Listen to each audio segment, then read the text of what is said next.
Les sages, c'est avant tout une histoire personnelle. Je m'appelle Nicolas Jeanne et j'entreprends depuis que j'ai 19 ans. Sur ce chemin, j'ai eu la chance de rencontrer des personnes que j'appelle les sages. Vous savez, ce sont ceux qui, d'un conseil bienveillant, peuvent changer votre journée, votre projet, votre vie. Souvent des personnes avec qui il y a un avant et un après. À mes yeux, ce sont des leaders authentiques, mais surtout des leaders humanistes. Et ça, c'est important pour moi. Ceux qui vont vous faire grandir sans s'en rendre compte. Plus que n'importe quel livre ou cours, des témoignages qui viennent du cœur et de la réalité. Et surtout du cœur. Aujourd'hui, je vous propose de partir à leur rencontre, dans un format inédit et négocier avec eux. Un format où l'on se dira tout, naturellement, et aucune question ou anecdote sera interdite. Ça, vous avez ma parole.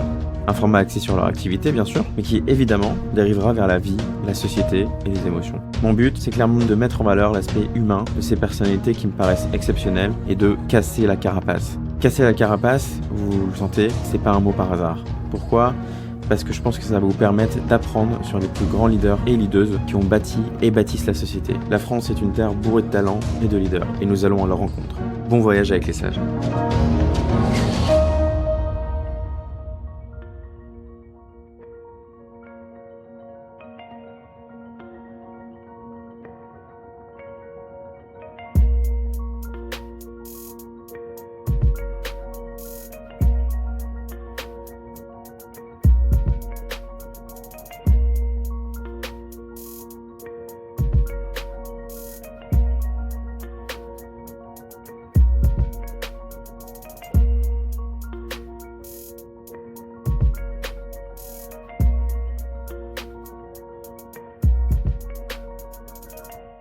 Bonjour Arthur, merci beaucoup d'avoir accepté notre invitation pour les sages. Comment tu vas ? Écoute, nickel, j'espère que toi aussi, et bonjour à toutes et tous qui vont nous écouter. Écoute, je vais bien, je te remercie. Est-ce que je peux te demander pour commencer de te présenter en quelques phrases ? Bah écoute, j'aime bien me présenter comme un humain positif, amoureux de nature, vraiment. Enfin, j'ai conscientisé que c'était vraiment ma raison d'être. Sportif, ça fait partie aussi du CV. J'aime bien la musique, je fais de la batterie. Alors on pourra jauger si c'est vraiment de la musique ou pas. Et puis entrepreneur depuis maintenant une bonne dizaine d'années, passionné quoi. Ok, super. Et donc si on revient un peu sur ton enfance, donc tu es né dans l'Ain, c'est ça ? Exactement. D'ailleurs, les gens font souvent la confusion avec le Jura parce que je viens du Haut-Bugey. C'est là où il y a les plus hauts sommets du Jura. Mais c'est dans l'Ain. Tu vois, les mecs qui ont fait les cartes, je sais pas, ils avaient pris un petit Ricard, un petit truc. Donc tu es né dans l'Ain. Est-ce que tu peux nous raconter un petit peu comment s'est passée ton enfance ? Moi, j'ai lu que tu avais une enfance assez heureuse. Ouais, carrément, c'est vrai que j'ai eu cette chance. J'ai 2 parents enseignants donc qui m'ont toujours orienté vers la curiosité, la réflexion, l'introspection aussi. Et là où j'ai grandi, c'est vraiment hyper sauvage. Enfin, c'est vraiment un village de 200 habitants au milieu des forêts, dans des endroits trop beaux où, tu vois, toute ma jeunesse, on allait faire du ski de fond l'hiver, du VTT pendant l'été, de la course à pied, du trail. Enfin bref, tout ça, ça m'a quand même permis d'être heureux avec des choses très simples et d'apprendre le bonheur justement simplement. Et je pense que avec le recul, je me rends compte à quel point c'était un luxe et à quel point c'était une chance justement de vivre dans cet environnement. Et puis j'ai 2 parents enseignants qui m'ont beaucoup invité à être curieux, tu vois, à m'intéresser au monde, à m'émerveiller. Et ça aussi, ça a fait une grosse diff, je pense, pour me permettre d'être bien et d'être heureux justement. Écoute, c'est super intéressant. Donc, tu as été très sportif dès ton jeune âge. Et donc, tu disais que tu avais 2 parents enseignants. Ouais. Ça veut dire que quand tu étais petit, tu lisais déjà beaucoup ? Ouais, je lisais pas mal. J'avais même un peu envie d'être écrivain quand j'étais petit. Ok. Au tout début, quand j'étais vraiment très très jeune, j'écrivais. Je me rappelle, j'avais écrit un livre qui s'appelait Le monstre de la forêt. Voilà, gros spoiler, mais c'est juste pour qu'on se rende compte à quel point la forêt était ma vie, quoi. Tu vois, j'avais peut-être 8 ans quand j'ai écrit ça.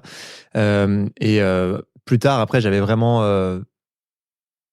J'étais pas très bon en écriture. Moi, je suis le pire en orthographe. À la base, j'avais 0 en dictée, à toutes les dictées. Mais je pense que cet environnement m'a créé une imagination plus fertile que la moyenne. Et c'est aussi là-dessus que, tu vois, je me repose encore aujourd'hui. Je pense que ça aide beaucoup de s'intéresser au vivant, de s'intéresser à la vie dans son ensemble et pas juste d'être dans le système humain. Parce que je trouve que quand tu apprends à aimer le système, c'est ce qu'on fait tous, en fait, tu passes à côté de 99% du monde, du vrai monde. Et quand tu t'intéresses plus largement au vivant, c'est hyper fascinant et ça développe énormément l'imaginaire chez les enfants et chez les adultes. Donc je pense que moi, je m'en suis pas rendu compte, mais grandir dans la campagne et passer beaucoup de temps dans une nature sauvage et riche, parce qu'il y a beaucoup d'endroits qui sont à la campagne et qui malheureusement sont pauvres en termes de nature, de biotope, je pense que c'est un luxe de dingue aujourd'hui et encore plus en 2024. Ok, ouais, donc c'est ce qui t'a vraiment apporté une conscience de la nature et une créativité aussi que tu utilises aujourd'hui. Ouais, mais je me rendais pas forcément compte de la valeur que ça avait parce que, tu sais, moi, quand tu grandis là-dedans, tu sais pas à quoi ressemble le monde autour et tu as l'impression que partout c'est foisonnant, que partout c'est préservé. Je chez moi, tu peux faire des heures et des heures de vélo dans la forêt et tu ne croises pas une baraque, quoi. Donc c'est assez chouette. J'ai lu aussi que quand tu étais jeune, donc tu étais assez proche de la nature, et du coup, un de tes passe-temps, c'était un passe-temps un peu atypique, on dira, Ouais. que tu passais parfois du temps à creuser des mares pour voir la nature qui s'y développait à l'intérieur. Ouais, bah, j'adorais faire des cascades, j'adorais faire des petites sources partout et des mares. Donc je sais pas comment mes parents m'ont pas enterré dedans, parce que j'en ai fait plusieurs dans le jardin derrière chez eux. Des fois, ils rentraient, puis il y avait un trou d'1 mètre de profondeur dans le jardin, parce que juste, j'étais parti dans mon délire de faire une mare. Et en fait, c'est parce que j'étais tout le temps fasciné par tous les écosystèmes, par tout le vivant autour des mares. C'est incroyable. Enfin, c'est vraiment là où tu as le plus de richesse, de biodiversité, où tu as plein d'oiseaux différents. Tu as des libellules, tu as plein de sortes de libellules, tu as des plantes, tu as tout type de plantes. C'est vraiment une explosion de richesse naturelle, ce genre de zone. Et du coup, moi, c'est ce qui me plaisait particulièrement quand j'étais jeune. Et donc oui, c'est un passe-temps qui peut paraître bizarre et décalé aujourd'hui, mais en fait, je pense que c'est le passe-temps le plus sain que j'ai jamais eu de ma vie, de m'intéresser au vivant, d'avoir les mains dans la terre, de connaître les différentes espèces. Tu vois, à l'époque, je me rappelle, mes amis, ils trouvaient ça, ils disaient, bah, nous, ça nous intéresse pas du tout, quoi. Eux, ils allaient faire du vélo, ils allaient. Bien sûr. Mais en fait, j'étais vraiment dans mon passe-temps et j'adorais ça. J'avais pas besoin d'être avec des gens parce que c'est tellement incroyable. C'est passionnant. En fait, ouais, c'est génial, en fait. T'es forcément hyper curieux et quand tu t'intéresses à tout ça, t'es d'autant plus curieux. Et je pense que ça a vraiment participé à mon ADN aujourd'hui et à qui je suis, mais je m'en rendais pas compte et jamais j'aurais imaginé que ça, c'était important. Tu sais, c'était dans une époque où quand t'étais petit, on te parlait que de... Enfin moi, il commençait à avoir la révolution un peu digitale, Internet qui explosait et tout, et en fait, c'était ça qui passionnait tous les jeunes et on se disait tous, putain, ça c'est les futurs métiers, c'est ça le futur, machin. Et en fait, moi, je me disais, bah peut-être que je suis un peu, tu vois... sur des trucs Genre, pas intéressants ou ringards, ouais, mais en fait, c'est ça qui me faisait vibrer, quoi. Et je pense qu'aujourd'hui, tu vois, c'est marrant, mais il y a un peu ce retour à, bah ouais, en fait, le vivant, c'est 4 milliards d'années de R&D, donc on va difficilement faire la mieux. base. Et en fait, bah, c'est là qu'on a tout à apprendre et qu'il faut qu'on s'inspire justement de ce vivant qui est fascinant, quoi, qui est résilient, qui est capable de faire plein de trucs. Ok, donc tu étais vraiment passionné de sport, de la nature, etc. Et donc tu étais aussi à l'école. Est-ce que tu étais scolaire quand tu étais plus jeune? Écoute, j'ai jamais été très bon à l'école, honnêtement. Franchement, ça me passionnait pas trop. J'arrivais pas à vraiment m'y plaire. J'ai mis longtemps. Par contre, j'avais pas trop un esprit rebelle. J'étais bien conformé en tant que fils d'enseignant. J'imaginais pas que j'allais me barrer de l'école ou quoi. C'était impossible pour moi. Tu vois, il fallait faire l'école, c'était important. Mais avec le recul, je me rends compte que j'étais pas très bon et que j'avais pas le même mode de pensée que la plupart des gens. Et ça m'a toujours handicapé. Je me rappelle plein de fois dans plein de consignes, quand on me demandait, par exemple, il y avait des consignes particulières. Et à chaque fois, je pensais assez rapidement à la réponse et je me disais, mais non, mais ça, c'est un piège. Ça peut pas être ça, la réponse. C'est plus subtil, machin. Et j'allais chercher ces trucs torturés. Et en fait, les enseignants me disaient, non, non, la réponse, c'était tout bête. Comment t'es allé chercher un truc aussi chelou? Enfin, ça m'est arrivé plein de fois. Du coup, je me suis toujours dit que j'avais une pensée un peu différemment construite, je pense, de la plupart des gens. Je sais pas pourquoi, mais ouais, j'allais chercher un truc plus lointain à chaque fois, alors que des fois, c'était sous notre nez, quoi. Ok. Donc une certaine profondeur d'esprit. Bah, je sais pas. Peut-être à l'inverse, un esprit trop court.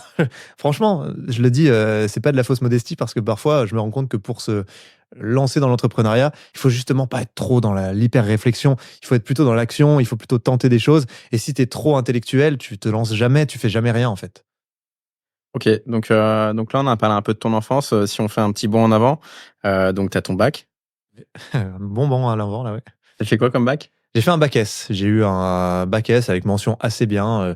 J'ai sauvé les maths in extremis parce que j'étais très très mauvais en maths. Pourtant, tu vois, c'est intéressant parce que je pense que j'ai un imaginaire très développé. J'ai toujours eu, j'étais souvent récompensé à l'école, tu vois, typiquement quand il fallait faire, je me rappelle au collège, des écrits d'invention ou des trucs, ils étaient affichés dans la salle des profs pendant 1 an, des fois, mes écrits, parce que je partais dans des trucs un peu délire et tout, ça les faisait rire. Et les maths, qui est pourtant, tu dois manipuler de l'imaginaire, j'arrivais pas du tout à comprendre ce trip. En fait, ce qui m'embêtait, c'était toutes ces règles. Je comprenais pas pourquoi il fallait se cantonner à une règle, alors qu'on était en train de manipuler de l'imaginaire. Donc, dans l'imaginaire, faut pas qu'il y ait de règles, faut enlever les cadres, Out of the puisque c'est box. de l'imaginaire. Ouais, c'est ça qui me... Mais bon, évidemment, tu peux pas formuler ça quand t'es jeune, tu t'en rends pas compte. Mais je comprenais pas. Je disais, mais pourquoi il y a une règle alors qu'on est en train de manipuler un truc qui n'existe pas? Et ça m'énervait. Et du coup, j'avais toujours 2 en maths. Et mes profs de maths pouvaient pas me blairer. Et au bac, j'ai un peu fait l'effort, j'ai eu 9, tu vois, 9 en maths. Ok, ça Et va. du coup, j'ai Il eu mon devait être bac content, avec tes profs. ouais, j'ai eu genre 12 et demi. Du coup, j'ai eu le bac avec mention assez bien et voilà. Et en sortant du bac, du coup, qu'est-ce que tu voulais faire? Mais en fait, je savais pas du tout. À la base, je voulais être paysagiste parce que j'adorais faire mes mares. Et en fait, tu vois, enfin, on te dit pas, soit deviens paysagiste, vraiment. Enfin, dans une famille de classe moyenne, on va dire, machin, on te dit non, non, vise un peu plus haut que paysagiste. Sans mépris aucun de la part de mes parents, mais juste ils disaient tu referas paysagiste après si tu veux, mais peut-être tu peux faire un truc, au moins des études pour te permettre d'autres trucs. Et du coup, tout le monde me disait bah essaye peut-être une petite prépa ou un truc, ça pourrait passer, machin, t'as un bac S ou au moins un DUT. Et en fait, moi, je savais pas du tout ce que je voulais faire dans ma vie de manière générale. Et c'est une des premières fois où je me suis vraiment posé avec moi-même en me disant bah en fait, moi, j'aime bien le sport, donc pour l'instant, je vais faire du sport. Et donc, j'ai mis un seul vœu qui était fac de sport. Et ça a fait criser tout le monde, je me rappelle. Et en fait, c'était une des meilleures. Enfin, je pense que c'était la meilleure décision de ma vie.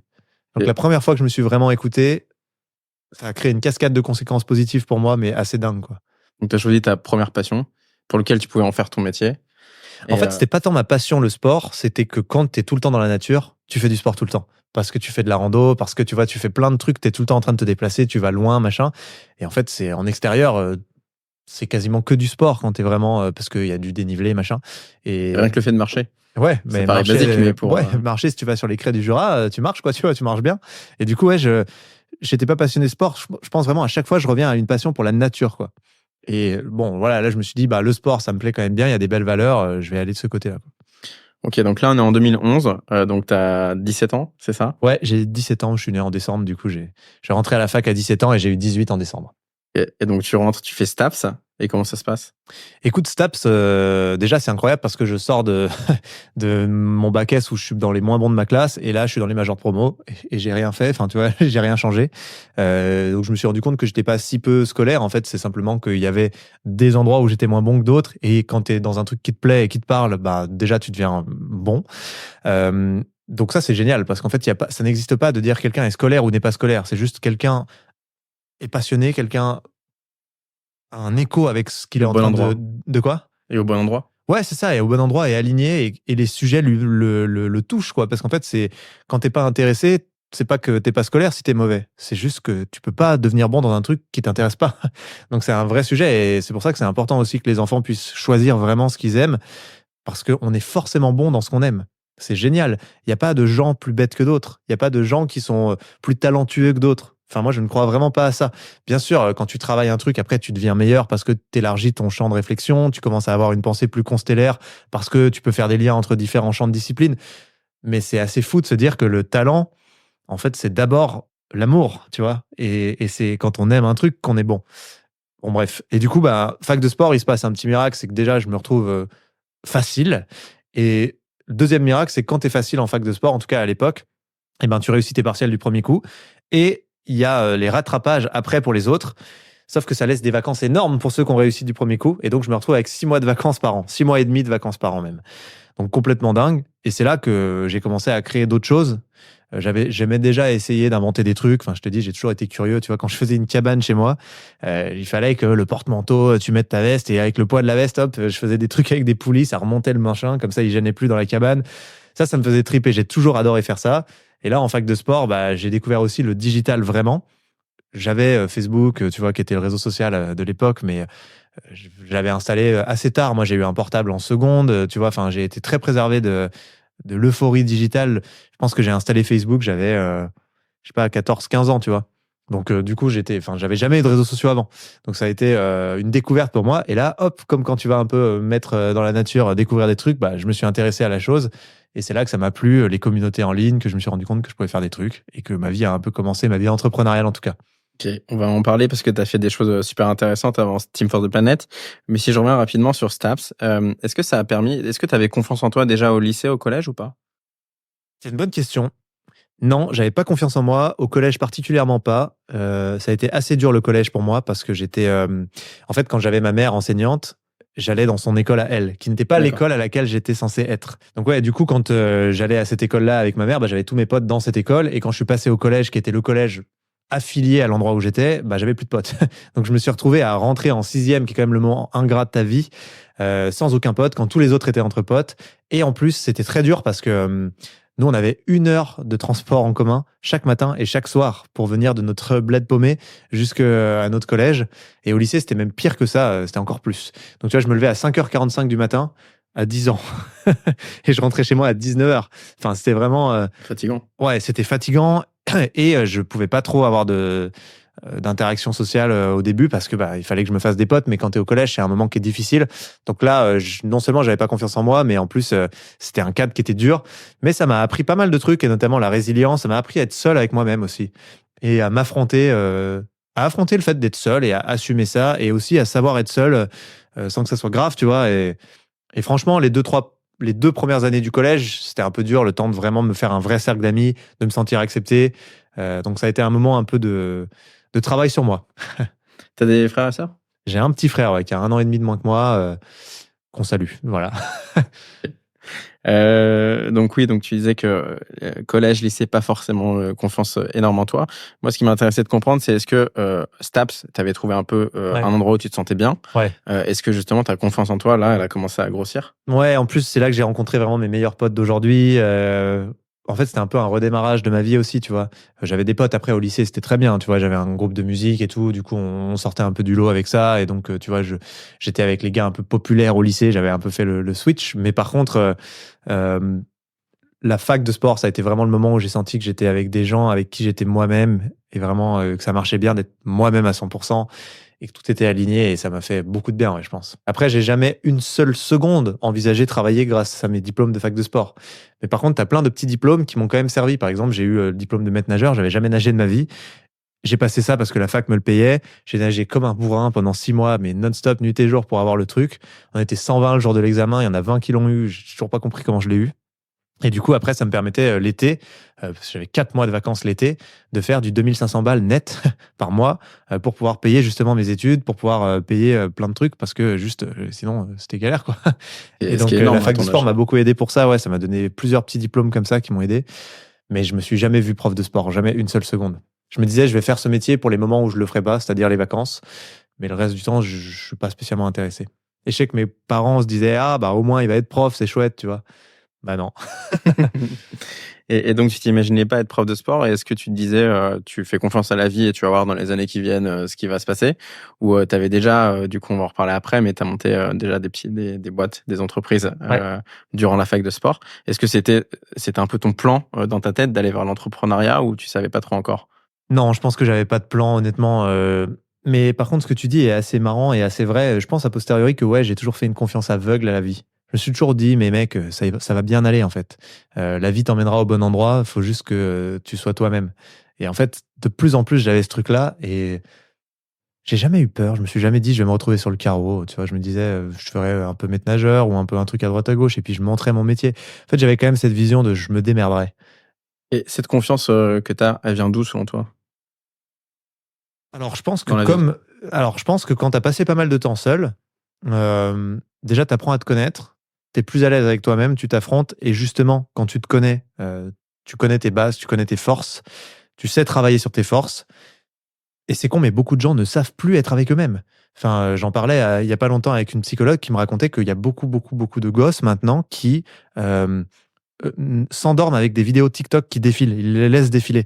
Mais elle me dit, j'en ai plein, plein, plein, parce qu'en fait, ils ne peuvent plus supporter le fait d'avoir du silence juste quelques Bien secondes. sûr. Les gens laissent toujours une télé en fond, un truc, parce que sinon, ils sont face à leurs pensées. Et c'est hyper grave, parce qu'en fait, si tu ne sais pas, si tu ne te connais pas, tu ne peux pas vraiment savoir où tu dois aller dans la vie, et tu ne peux pas être aligné. Et donc, ça ne marchera pas. Tu n'auras pas une vie, justement, qui te sourit et qui te rend heureux.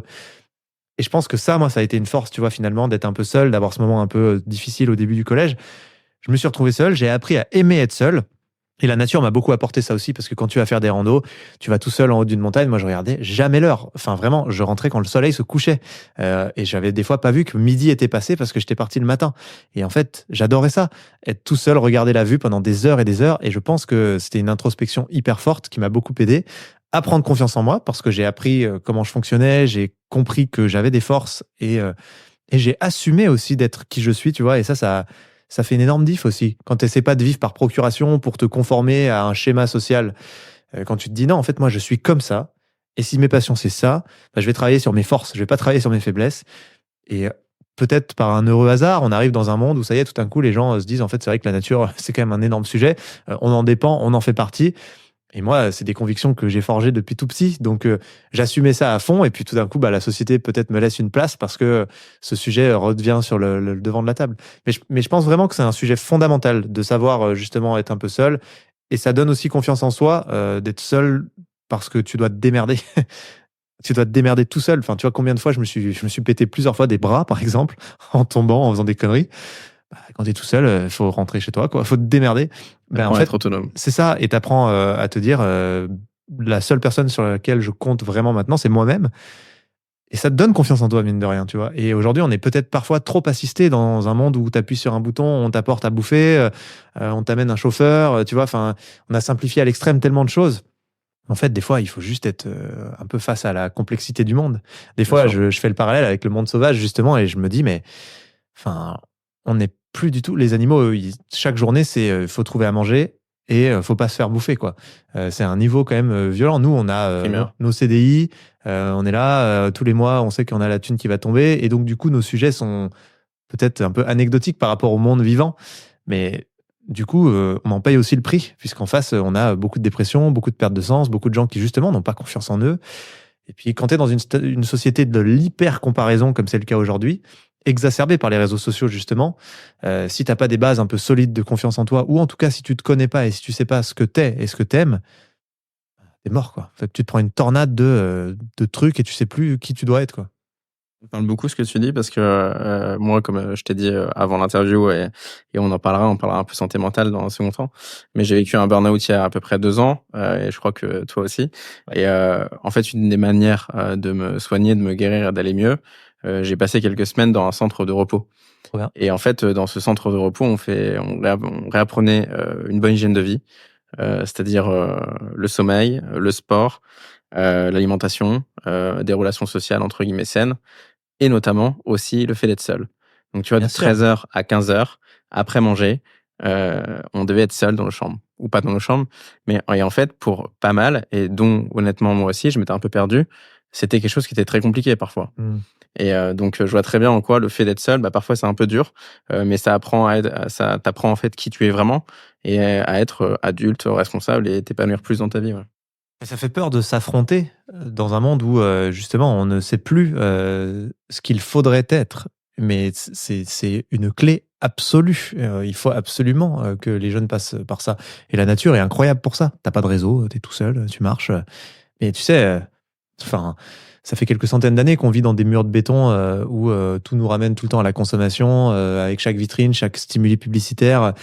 Mais avant, l'espèce humaine était dans la nature toute la journée, quoi. C'est notre environnement, c'est là qu'on est fait pour être. C'est pas du tout pour être dans une ville qu'on existe. Il faut quand même juste se rappeler ça un petit peu parce que forcément que ça dégénère un peu quand tu changes l'environnement brutalement d'une espèce, d'un animal. Évidemment, ça crée des comportements pas normaux. Il y a un documentaire qui s'appelle Natura, si je dis pas de bêtises, qui est génial, qui montre que le taux de schizophrénie, de dépression, enfin de problèmes mentaux en ville est 100 fois plus élevé à la campagne. En tout cas, ça dépend pour chaque type de pathologie, c'est pas toujours 100 fois, mais il y en a plein où c'est vraiment incroyablement plus, quoi. Ça fait écho à quelque chose que je suis en train de faire en ce moment. J'ai écrit un livre sur la santé mentale des jeunes. Ouais. Et du coup, j'essaie de regarder en dehors de la France ce qui se fait, où les pays, entre guillemets, on est les plus heureux. Et figure-toi que le pays où on est le plus heureux, c'est la Suède. Et pourquoi ? Parce qu'ils font un rapport direct qu'en Suède, il y a un taux de, je sais pas si on dit, de forestation, ou enfin, entre guillemets, en tout cas, ils ont énormément de forêts et d'espaces verts. Et ils font un lien direct entre le bonheur des gens, la bonne santé mentale des gens, et le fait qu'il y ait plein de verts partout.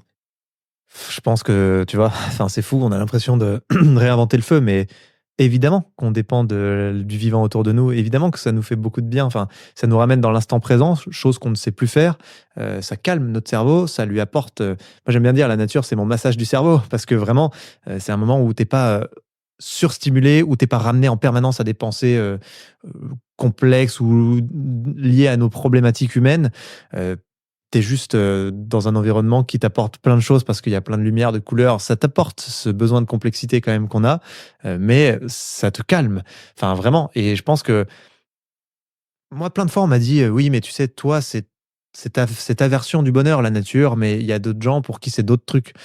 Peut-être, mais il y a quand même beaucoup d'études qui montrent la sylvothérapie au Japon, par exemple, qui permet de guérir la dépression et plein de maladies et renforcer le système immunitaire par des bains de forêt. Donc, ils emmènent les gens se promener dans la forêt.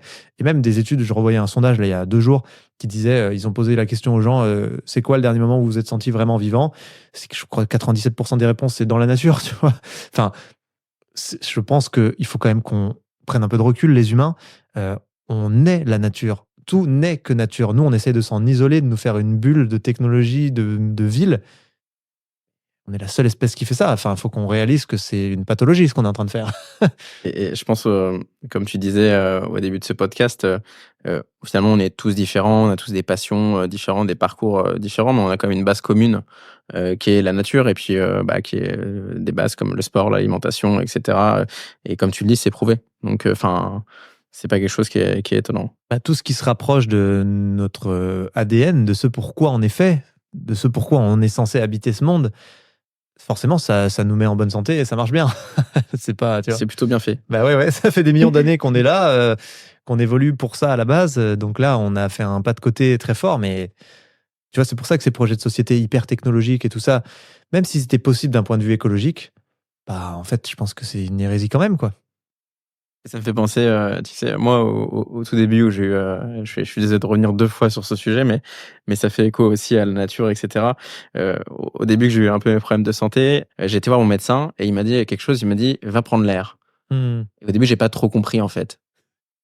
Va prendre le large. Il m'a dit va prendre l'air ou va prendre le large. Et en fait, ce qu'il disait, voilà, c'était d'aller dans un endroit différent où tu as des pensées différentes, entouré de la nature, entouré des éléments naturels. Et souvent, s'il le dit, et si c'est un adage qui reste dans le temps, je pense que c'est que ça marche. Mais c'est surtout que ça fait prendre du recul sur toutes nos petites problématiques. Tu te rends compte qu'elles sont minimes, quoi. Moi, ça me fait un bien fou à chaque fois parce que parfois, comme tout le monde, je peux être aspiré un peu par le vortex de problèmes qu'on a tous dans nos quotidiens stressants, fatigants. Quand tu vas dans la nature, tu te rends compte que tu t'emmerdes pour des trucs mais risibles qui n'ont aucune espèce d'importance. On s'en fout, quoi. Il faut vraiment qu'on n'autorise pas ces détails à la con à nous toucher, à nous faire du mal, à nous pourrir la santé, tu vois. Enfin, on est stressé tout le temps pour des conneries, quoi. Enfin, et quand tu es dans la nature, tu te rends compte que on va mourir, on a un crédit vie qui est pas très long. Qu'est-ce qu'on va s'emmerder pour une histoire de facture ou de trucs ou de, tu vois, c'est vraiment pas le sujet, en fait. Et ça fait beaucoup de bien. Et surtout, il n'y a pas toutes ces mécaniques de comparaison sociale parce que les chevreuils, ils en ont rien à foutre de la marque de tes baskets. Et en fait, c'est cool aussi de revenir à juste je suis ici et à l'être, tu vois, pas au faire ou à qu'est-ce que je représente, quoi. Tu parles de mécanique de comparaison sociale. Moi, tout de suite, ça me fait penser aux réseaux sociaux. Ah bah ouais, c'est le temple de ça.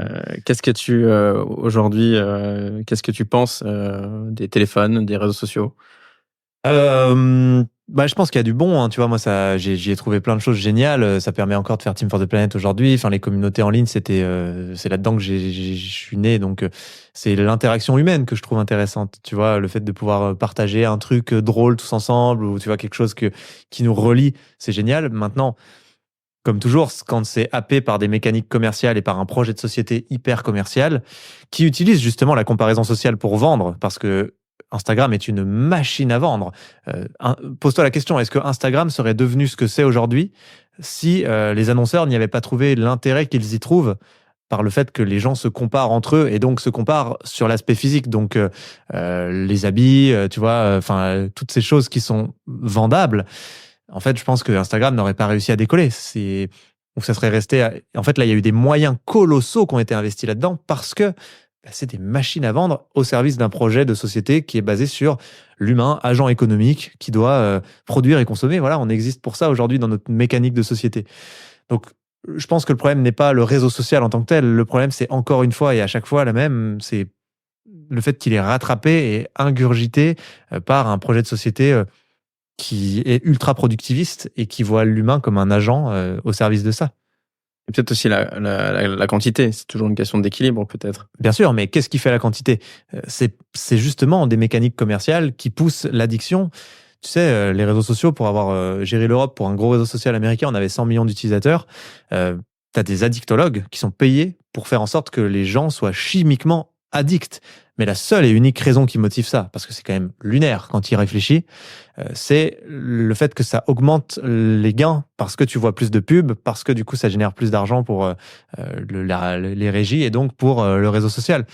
et donc les actionnaires derrière. En fait, chaque fois qu'on motive un comportement sur le fait où le seul paramètre, c'est le fait de gagner de l'argent, on va partir trop loin. On part en cupidité, on le pousse à l'extrême et on en fait un truc qui était sympa à la base et qui devient une monstruosité. Donc c'est toujours la même question. Il y a rien de très intelligent dans ce qu'on dit là, mais on le sait. Chaque fois qu'on motive quelque chose uniquement autour de la mécanique de faire gagner de l'argent, le cerveau humain, il a besoin d'accumuler. Il est basé là-dessus pour ses récompenses de comportement de survie. Accumuler du statut social, accumuler de la nourriture, accumuler des relations sexuelles, accumuler du pouvoir pour pouvoir justement maximiser ses chances de survie. C'est ce qui est très bien dit par plein de neuroscientifiques, justement. Donc, quand tu lui mets une variable aussi puissante que l'argent qui représente tout ce qu'on vient de se dire là en termes de récompense sociale et que tu lui dis tu peux l'augmenter, bah, il travaille à l'augmenter, quoi. En tout cas, il faut pas que ce soit la seule variable. Sinon, on transforme tout en machine à transformer 1 euro en 2 euros et on vide de sens les boîtes qu'on fait à la base qui pourtant ont une mission et sont sympas. Tu vois, Instagram, ça avait une mission sympa. Enfin, tu vas partager la beauté du monde entre nous, quoi. Même Facebook, quand on y pense, ça a permis de se faire rencontrer.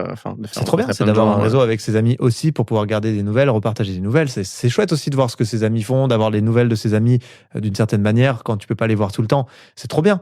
Mais Instagram, à la base, c'était des photos de paysages, hein, c'était pas des photos de gens. Et puis après, on a commencé à mettre beaucoup de photos de gens et à comparer les photos de gens entre eux et machin. Et puis après, tu pousses les trucs. Il faut avoir la plus belle marque, faut être...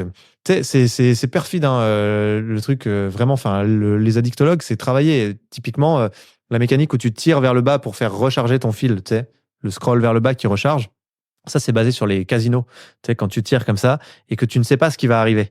Et en fait, c'est ça qui crée la sécrétion certaine ou un truc comme ça. C'est ça. Quand c'est incertain, quand tu sais pas ce qui va se passer, c'est là que tu crées des comportements addictifs parce que le cerveau, il joue. C'est le cerveau casino. Et du coup, une fois de temps en temps, il a une récompense stylée et le reste du temps, c'est pas intéressant. Mais quand il tombe sur la récompense stylée, bam, sécrétion de dopamine. Et c'est ça qui crée l'addiction. Mais c'est beaucoup plus perfide que ça. Par exemple, les couleurs vives, sur les réseaux, elles sont augmentées. Sur TikTok, les filtres et tout, ils augmentent la qualité des couleurs, ils les poussent beaucoup plus fort. Parce qu'en fait, dans la nature, nous, on est une machine à repérer les couleurs vives. Parce que c'est des fruits, c'est des baies, c'est des trucs qui peuvent nous aider à survivre. C'est des plantes. Et du coup, là, on est allé très loin pour que ça soit même qu'on joue sur ce biais du cerveau et que on aime passer du temps sur nos écrans parce que les couleurs sont plus fortes, sont plus vives, ça nous parle, c'est pour ça que ça nous touche quand les couleurs sont fortes, quand un photographe renforce les couleurs. C'est ce que ça vient chercher dans le cerveau. C'est des trucs profonds, quoi. C'est vraiment super intéressant. Ça me fait une super passerelle pour revenir sur ton parcours. Donc, tu es en STAPS, tu as une vingtaine d'années et là, tu commences à créer des communautés, c'est ça? C'est ça, ouais. En fait, je crée plein de trucs. J'essaie de faire une marque de vêtements et puis du coup, tu crées une communauté pour essayer de vendre tes vêtements. Enfin bref, et jusqu'au jour où je récupère un truc qui s'appelait les Spotted. C'était des trucs où tu pouvais te passer des messages anonymement sur un campus. Par exemple, tu voyais, je sais pas, une jolie fille à l'abri de bus, tu étais avec ta robe rouge, t'as été le soleil de ma journée, merci. Et hop, c'était anonyme parce que c'était la page qui publiait le truc et pas le mec. Le mec, lui, il l'envoyait à la page qui repartageait. Et moi, j'avais le Spotted de Lyon qui avait 2000 abonnés, tu vois, mais Lyon 1. Et donc, c'est comme ça que j'ai un peu découvert les mécaniques des réseaux. Et ensuite, j'ai lancé une espèce une tentative de Spotted plus grande échelle en me disant il me faut maintenant un sujet qui parle à tout le monde partout en France, qui soit pas limité à une région, avec cette mécanique de je t'envoie un truc anonymement parce que je veux pas l'assumer publiquement, mais je pense que ça a de la valeur pour faire rire les gens ou pour dédramatiser ou tu vois pour déculpabiliser.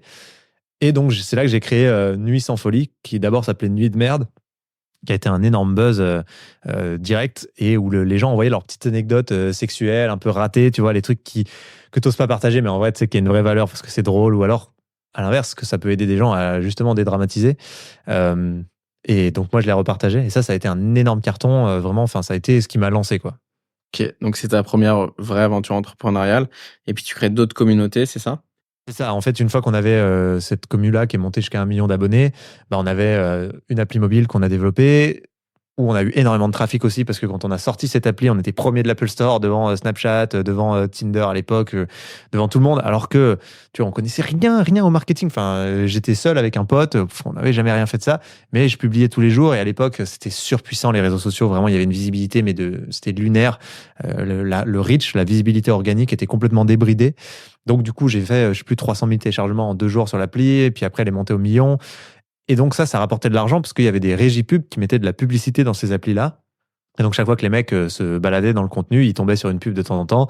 Et ça te rapportait de l'argent. Et donc, du jour au lendemain, je me suis retrouvé avec une boîte qui faisait 10 000 euros par mois, alors que j'étais en fac de sport, je venais d'être majeur, je connaissais rien à la vie. J'avais même pas de structure créée, tu vois. C'était sur une régie pub, heureusement, qui accumulait l'argent, parce que sinon, le fisc allait arriver en hélicoptère, tu vois, si je me payais directement sur mon compte perso.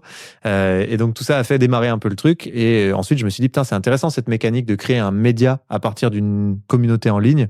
Et donc là, j'ai commencé à racheter d'autres communautés, à en relancer d'autres, à en agréger dans la musique, dans le sport, dans l'humour encore, jusqu'à monter à 12 millions d'abonnés sur l'ensemble de toutes les communautés qu'on avait, avec plusieurs applis qui étaient téléchargées plusieurs millions de fois, comme Rap Punchline, qui était le média d'actu numéro 1 sur le rap en France. Enfin, il y avait plein de trucs comme ça qu'on s'est mis à faire. Donc vraiment une boîte dans les médias, quoi. Ok. Et donc là, t'es au milieu, à la fin de tes études? Le temps que ça se fasse, tout ça, ouais, j'ai terminé mes études même. Parce que tu vois, c'est une boîte qui a duré quand même assez longtemps, 5-6 ans, quoi. Ok. Et donc, t'es tout seul ou donc tu t'as dit que t'étais avec un pote, c'est ça? Ouais, alors ce pote-là, du tout début, il est pas resté. Parce qu'il disait, bon, moi, il faut que je fasse un vrai métier, faire des conneries sur Internet, ça payera jamais. Mais tu sais, à l'époque, vraiment, hein, même mes parents, ils me disaient, mais qu'est-ce que c'est que cette merde? Il faut faire un vrai métier, là. C'était l'époque de Skyblog un peu. Ouais, un peu après encore, mais ça faisait paniquer les gens. Enfin, ils se disaient, mais il n'y a aucun avenir là-dedans. Créer des communautés sur Internet, Facebook, ça va durer 2 ans. Enfin, moi, tout le monde me disait ça. Mes parents, ils me disaient, mais vraiment, il faut pas, hein, mets pas ton expertise là-dessus, ça sert à rien, quoi. Concentre-toi sur tes études. Et c'est vrai, moi, j'étais trigger par ça, donc je me concentrais sur mes études. Franchement, j'aurais pu développer 100 fois plus, mais juste, je le faisais un petit peu chaque jour, et puis après, j'allais faire mes études, parce que je me disais, ah non, il faut pas trop, les études, c'est important. Donc, j'ai validé un master, non pas pour être prof de sport, parce que je savais que je voulais vraiment pas le faire, mais pour être ingénieur ergonome en conception de produits sportifs. Donc, si je te la fais courte, faire des pompes à vélo chez Decathlon, ce qui ne m'intéressait pas le moins du monde non plus. Mais comme j'ai eu mon master, alors là, amen, tout le monde était rassuré. Il a un master, il va réussir dans la vie. Ce qui est affreusement faux maintenant. Enfin, tu vois, moi, j'ai plein de potes qui sont surdiplômés, qui galèrent à trouver un taf et qui même retournent à des jobs beaucoup plus manuels parce qu'en fait, c'est juste ce qui leur plaît fondamentalement. Donc bon, je me suis retrouvé là-dedans et puis j'ai vendu cette boîte à un groupe de dating qui m'a permis de faire une petite sortie où j'ai pris pas mal d'argent et où là, c'est pour la première fois, mes parents m'ont dit « Ah oui, quand même, il se passe un truc intéressant, tu vois. » Ouais, pour eux, du coup, c'était crédible. Du Ouais. fait que t'as vendu la boîte et... Mais entre-temps, on était quelques employés quand même. Tu vois, j'avais du coup un super CTO, donc directeur technique, qui m'avait rejoint, génial, que je vais rencontrer en faisant des concerts d'ailleurs avec mon groupe. Il était batteur, moi aussi. On avait parlé à la fin d'un concert. Et en fait, il me dit, ouais, moi je suis développeur, j'aimerais bien me lancer un peu dans l'entrepreneuriat. Moi, je lui ai dit, bah, moi je crée des méga communautés, j'ai besoin d'un développeur. Et du coup, voilà, c'était fait comme ça. Et tu vends la boîte, c'est par opportunité ou c'est parce que tu avais un projet derrière ou... Non, parce que je commençais à en avoir marre de gérer tous ces trucs. Enfin, ça faisait vraiment, il fallait vraiment passer du temps à créer du contenu en ligne. Mais par contre, j'avais level up comme jamais, tu vois. Moi qui avait 0 en dictée, je me dirais que quand tu commences à poster tous les jours et que les gens ils disent, mais c'est un illettré qui tient ce truc. Bon, tu bosses fort pour pouvoir t'améliorer en orthographe. Et du coup, ça m'a énormément aidé à m'améliorer en orthographe, à bien mieux communiquer, à comprendre les mécaniques profondes de la communication entre humains aussi, pour faire des trucs synthétiques, simples, que les gens comprennent, même l'humour de manière générale. Enfin, tu vois, c'était une école incroyable de faire ça. Ça peut paraître anecdotique, mais en fait, c'est monstrueux. Et j'ai tellement appris sur l'empathie, le fonctionnement humain, parce qu'en fait, on a l'impression que c'est des algorithmes, que c'est des codes promo avec des influenceurs et machin, mais pas du tout. En fait, on parle à des humains, et ce qui est récompensé, c'est si tu touches les humains et si ça leur parle ce que tu fais. Et en fait, il n'y a pas d'autre recette que ça. Parler avec le cœur. Mais bien sûr, et être vrai et savoir l'exprimer.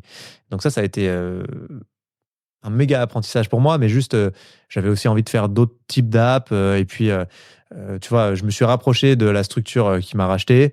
Ils étaient hyper partants et je me suis dit, bon, bah, allez, vas-y, on va au bout du truc, quoi. Tu parles de communication, c'est quoi un bon communicant pour toi?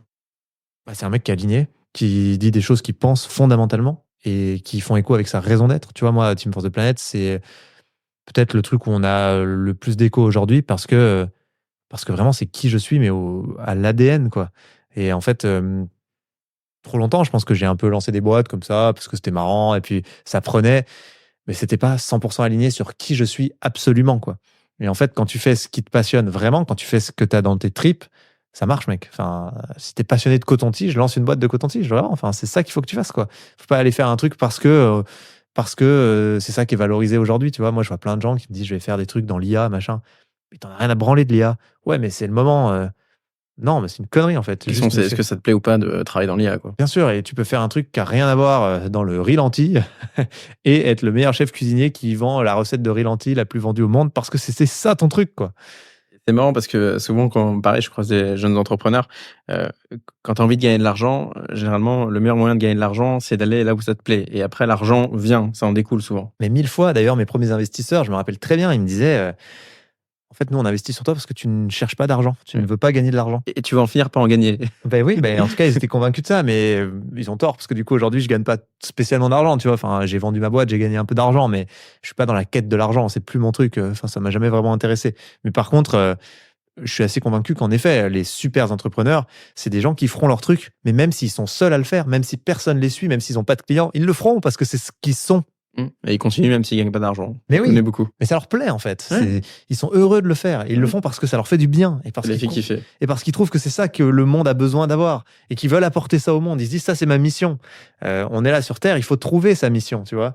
Si c'est juste pour passer cette vie un peu comme ça, sans trop savoir qui on est et ce qu'on fout et à quoi on sert, je trouve que c'est dommage. Et on nous endoctrine à être comme ça justement. À dire, c'est bien, t'es un bon consommateur, reste dans ce rôle-là, ça va bien se passer, quoi. Et on a tous une mission, je pense, à trouver. Tu parles de trouver sa mission. Il y a une génération, et même notre génération, mais la génération qui arrive, encore plus, je pense, qui veut être indépendant, etc., et qui veut aller vers l'entrepreneuriat. Toi, du coup, t'as pas fait de formation business, t'as appris beaucoup sur le terrain. Ah oui. Si tu pouvais donner, je sais pas, 2-3 conseils, tu vois, si tu essaies de te réimaginer un petit peu au début de ton entrepreneuriat, et puis alors après tu as fait avec d'autres personnes Team for the Planet, et on va en parler évidemment, mais déjà sur tes communautés et ton app, qu'est-ce que tu as appris, tu vois, quels conseils tu peux donner, quelles choses qu'il faut éviter de faire quand on lance pour la première fois une boîte? Passer trop de temps dans le théorique. Vraiment, enfin, l'entrepreneuriat, c'est tout sauf du théorique. En fait, on apprend que en faisant. Faire des grands plans pour se rassurer, essayer de tout préparer, passer des mois à se dire ça va être génial et puis se lancer après, c'est la meilleure manière de faire de la merde. En fait, moi, j'ai eu cette chance, j'ai tout foiré. J'ai tout commencé, je me suis pris des baffes à chaque fois parce que je commençais toujours en ratant.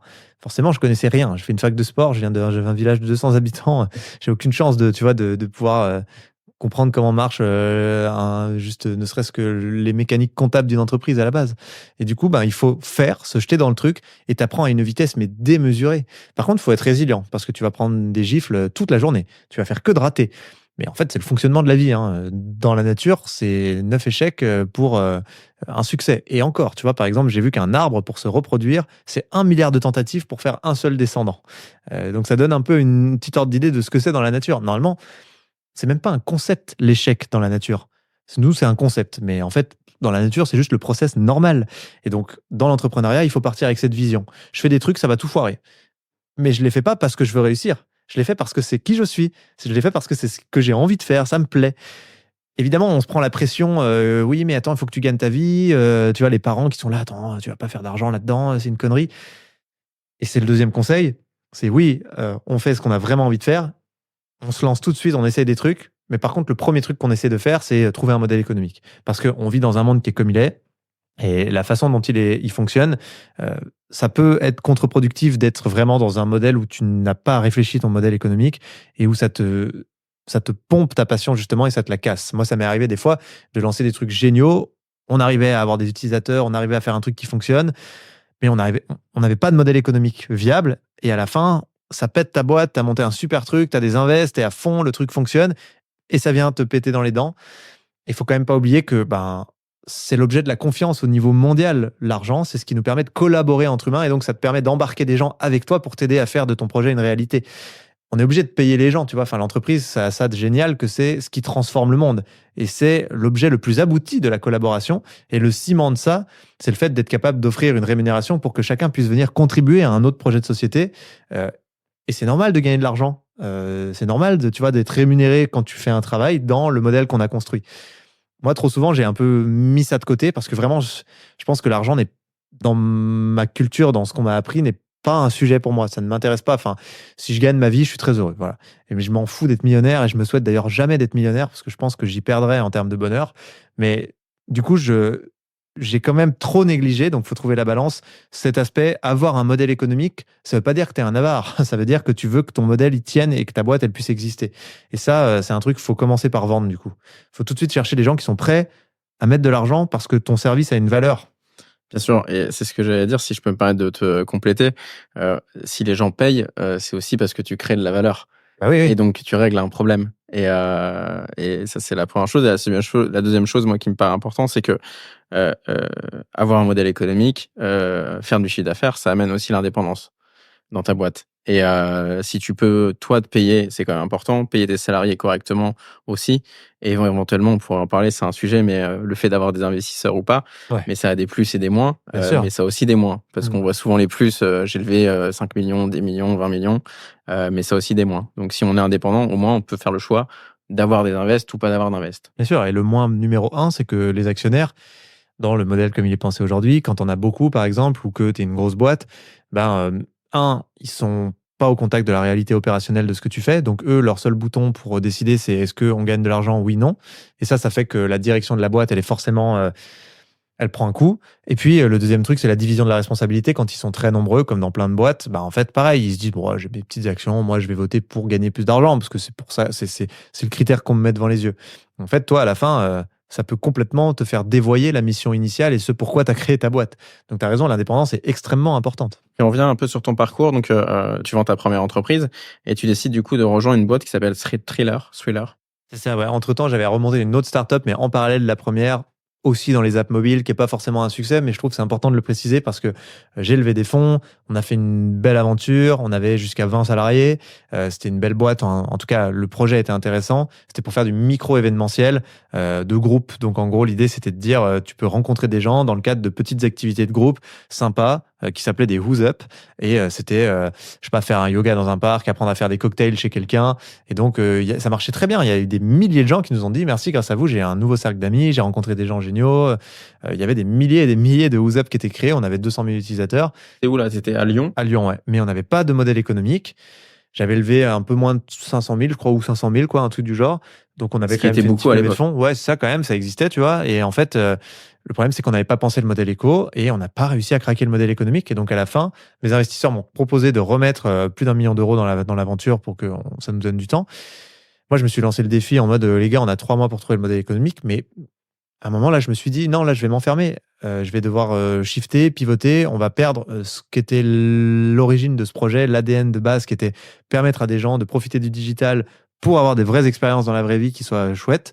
On va devoir chercher absolument la caillasse et du coup, on va se travestir. Et donc, à ce moment-là, j'ai dit, bah non, on ferme cette boîte. Je l'ai vendu finalement parce que j'ai trouvé un petit repreneur, mais bon, c'était vraiment un exit à zéro. Et ça a été des mois de stress. C'était compliqué parce qu'avant la vente, j'avais oublié la TVA, tu vois. Donc j'ai pu faire tous les licenciements, en tout cas les ruptures conventionnelles. Je suis arrivé à zéro sur le compte et là, l'expert comptable est arrivé, m'a dit ouais, par contre, il reste juste un truc, c'est la TVA. Ouais, Sauf que quand tu es dans ce moment-là où tu es hyper stressé et tout, tu y penses pas. Et en fait, on avait quand même fait 400 000 euros de chiffre d'affaires, notamment parce que Thriller avait commencé en parallèle. J'ai un peu tout fait en parallèle, mais du coup, ça me rapportait du CA via Thriller sur la structure. Et du coup, j'ai pris une énorme mandale de TVA. Entre 50 et 100 000, un truc comme ça. Ouais, 80 000, même pas loin de 100 000, je crois, parce qu'il y avait des petits trucs en plus. Enfin bref, du coup, on s'est retrouvé où j'avais des huissiers, franchement, 2 fois par semaine devant chez moi, 2 fois par semaine devant chez mes parents. Donc autant te dire que là, tu es quand même dans un niveau de stress qui est élevé. Ça a duré plusieurs mois avant que je puisse revendre la boîte, parce que les mecs ont quand même regardé, tout, machin. Et je l'ai revendu pour être à zéro. Donc en gros, j'ai absorbé cette dette. Mais je trouve que c'est important de parler des échecs, parce que j'en ai eu énormément. Et à chaque fois, on parle que des trucs positifs, mais... Ouais. Là, encore une fois, quand je dis que j'essayais des trucs et que des fois, il faut être résilient, bah, tu vois, c'est un exemple. Quand tu as des huissiers 2 fois par semaine devant chez tes parents, il faut être résilient. Non, c'est clair, je suis hyper aligné avec toi et ça rappelle, j'ai croisé quelqu'un hier qui m'a demandé ce que j'ai fait avant. Et c'est vrai que j'avais encore un peu j'ai fait 4 boîtes et on va dire qu'il y en a 2, entre guillemets, que j'ai loupé. Tu vois, donc il y en a une qui a fini à la casse et la deuxième, je l'ai vendue, mais à zéro, comme toi, tu vois. Mhm. Et c'est vrai que j'avais encore un peu cet a priori, enfin, quand je lui ai répondu. Tu vois, t'es pas comme aux US où limite, en fait, l'échec est valorisé. Mhm. Et là, j'ai senti que du coup, pour lui, j'avais eu un parcours qui était pas forcément riche, tu vois. Ah ouais, en France, c'est dingue. Ouais, un vrai problème avec ça. C'est bizarre, il faudrait faire des sans fautes pour être stylé, quoi. Ça, c'est la France.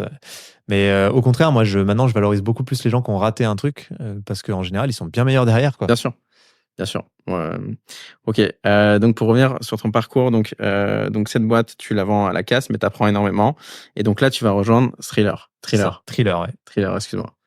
Et donc, Bah, en gros, ça c'est marrant. C'est un ami qui est investisseur avec qui on cherchait si on n'allait pas faire un projet ou deux. On discutait depuis quelques mois et lui, il avait hébergé dans son appart, parce qu'il a un bel appart vers Troca, un Américain, tu vois, avec qui il était un peu devenu pote, qui était dans les apps mobiles et qui venait de vendre sa boîte, des dizaines de millions d'euros. Et en fait, ce mec-là était en train de lancer Thriller, donc un nouveau réseau social, un peu concurrent de TikTok, avec la volonté d'en faire vraiment un leader. Tu vois, en gros, il disait le pitch de fond, c'était on va quand même pas laisser les Chinois faire un GAFA, quoi. Tu vois. Donc nous, les Américains, on a une carte à jouer, on essaye. Et tout de suite, il voulait lancer le marché européen. Parce que c'était le terrain de jeu où ça allait se jouer. Lui, il savait que les États-Unis, il allait aller assez vite. Mais l'Europe, ben, justement, Musical.ly, qui a été racheté par TikTok, qui a été ingéré, en tout cas ajouté par TikTok, tu vois, était là et battait son plein, mais c'était pas non plus monstrueux. Et donc, il cherchait un mec pour lancer l'Europe qui connaissait les communautés en ligne, qui connaissait les réseaux sociaux, qui connaissait les applis mobiles, qui connaissait les influenceurs. Donc moi, enfin, tu vois, on est passé vite, mais j'avais fait toutes les soirées avec les youtubeurs, les machins. Je connaissais un peu tout le monde, parce que quand tu as 12 millions d'abonnés, bah forcément, tu vois, tu te retrouves dans ce monde-là. Et du coup, ce mec m'a dit, bah, let's go, tu lances l'Europe. Donc, on a lancé ensemble l'Europe avec mon pote, justement, l'investisseur. Et puis, lui est devenu vice-président monde de la structure, et moi, j'étais en charge de l'Europe. Et ça a été 2 années complètement folles, parce qu'on est passé de 3 personnes à 400 en 2 ans. Il y a eu 300 millions d'euros de levée.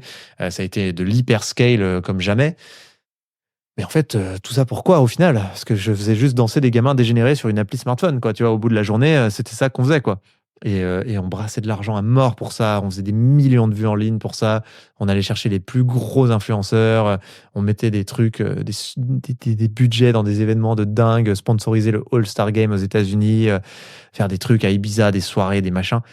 Mais pourquoi à la fin? C'était vraiment un truc inutile, quoi, tu vois. Ça a fini par me peser tellement que j'ai tout lâché, en fait. J'ai arrêté ces trucs et j'ai lâché mes stock options, j'ai lâché mon salaire, j'ai dit j'arrête.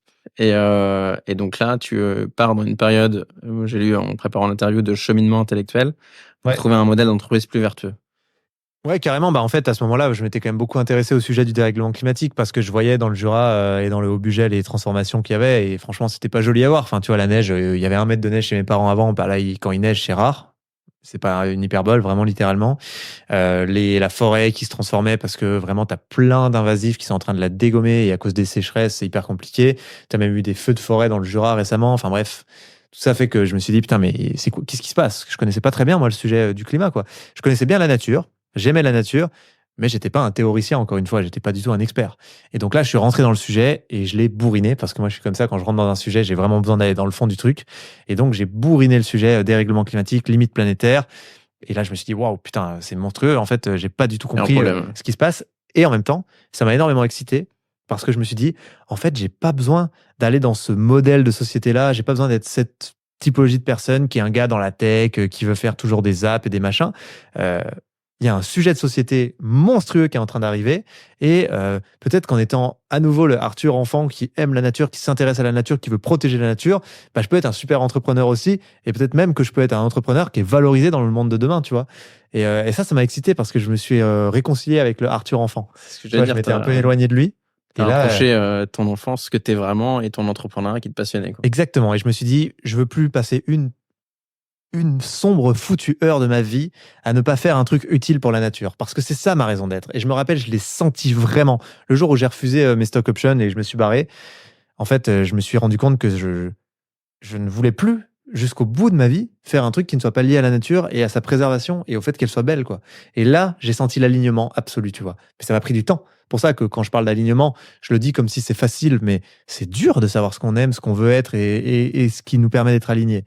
Mais il y a un truc qu'on sent au fond de nous quand même. Et là, j'ai senti que c'était ça, putain, tu vois. Et même là encore, j'ai la fougue, là, je le sens. Et je sais très bien que jusqu'au bout de ma vie, ce sera ça, quoi. Et ce qui m'intéresse de savoir aussi, c'est donc tu quittes Thriller, donc tu es dans cette période de réflexion. Juste cette période de réflexion, comment est-ce que tu es encore à Paris ou tu retournes dans le Jura? Est-ce que tu l'as fait à travers un voyage? Moi, tu vois, par exemple, en 2016, j'ai eu cette période de réflexion. Je suis parti en Asie pendant 8 mois. Et j'étais avec mon sac à dos, donc j'écrivais, mais aussi je réfléchissais. Comment toi, ça s'est matérialisé? J'étais entre Lyon et Paris. Et là, je me suis remis à passer énormément de temps chez mes parents. Donc vraiment énormément de temps. J'allais tout le temps faire des randos, des balades, machin. Et puis, je me suis beaucoup questionné sur l'entrepreneuriat en tant que tel. En fait, je me disais, c'est quand même génial parce que putain, tu vois, je pouvais toucher des millions de personnes, limite en slip depuis ma chambre, grâce à Internet, et faire changer des trucs à grande échelle. Mais je me disais, le verre est un peu dans le fruit parce qu'à chaque fois, les entreprises sont paramétrées d'une manière qui fait qu'on revient à il faut gagner plus d'argent à la fin. Et donc, on retombe dans une espèce de roue du hamster où la mission initiale, le pourquoi de l'entreprise est contrebalancé par les dégâts que provoque le modèle dans lequel elle est.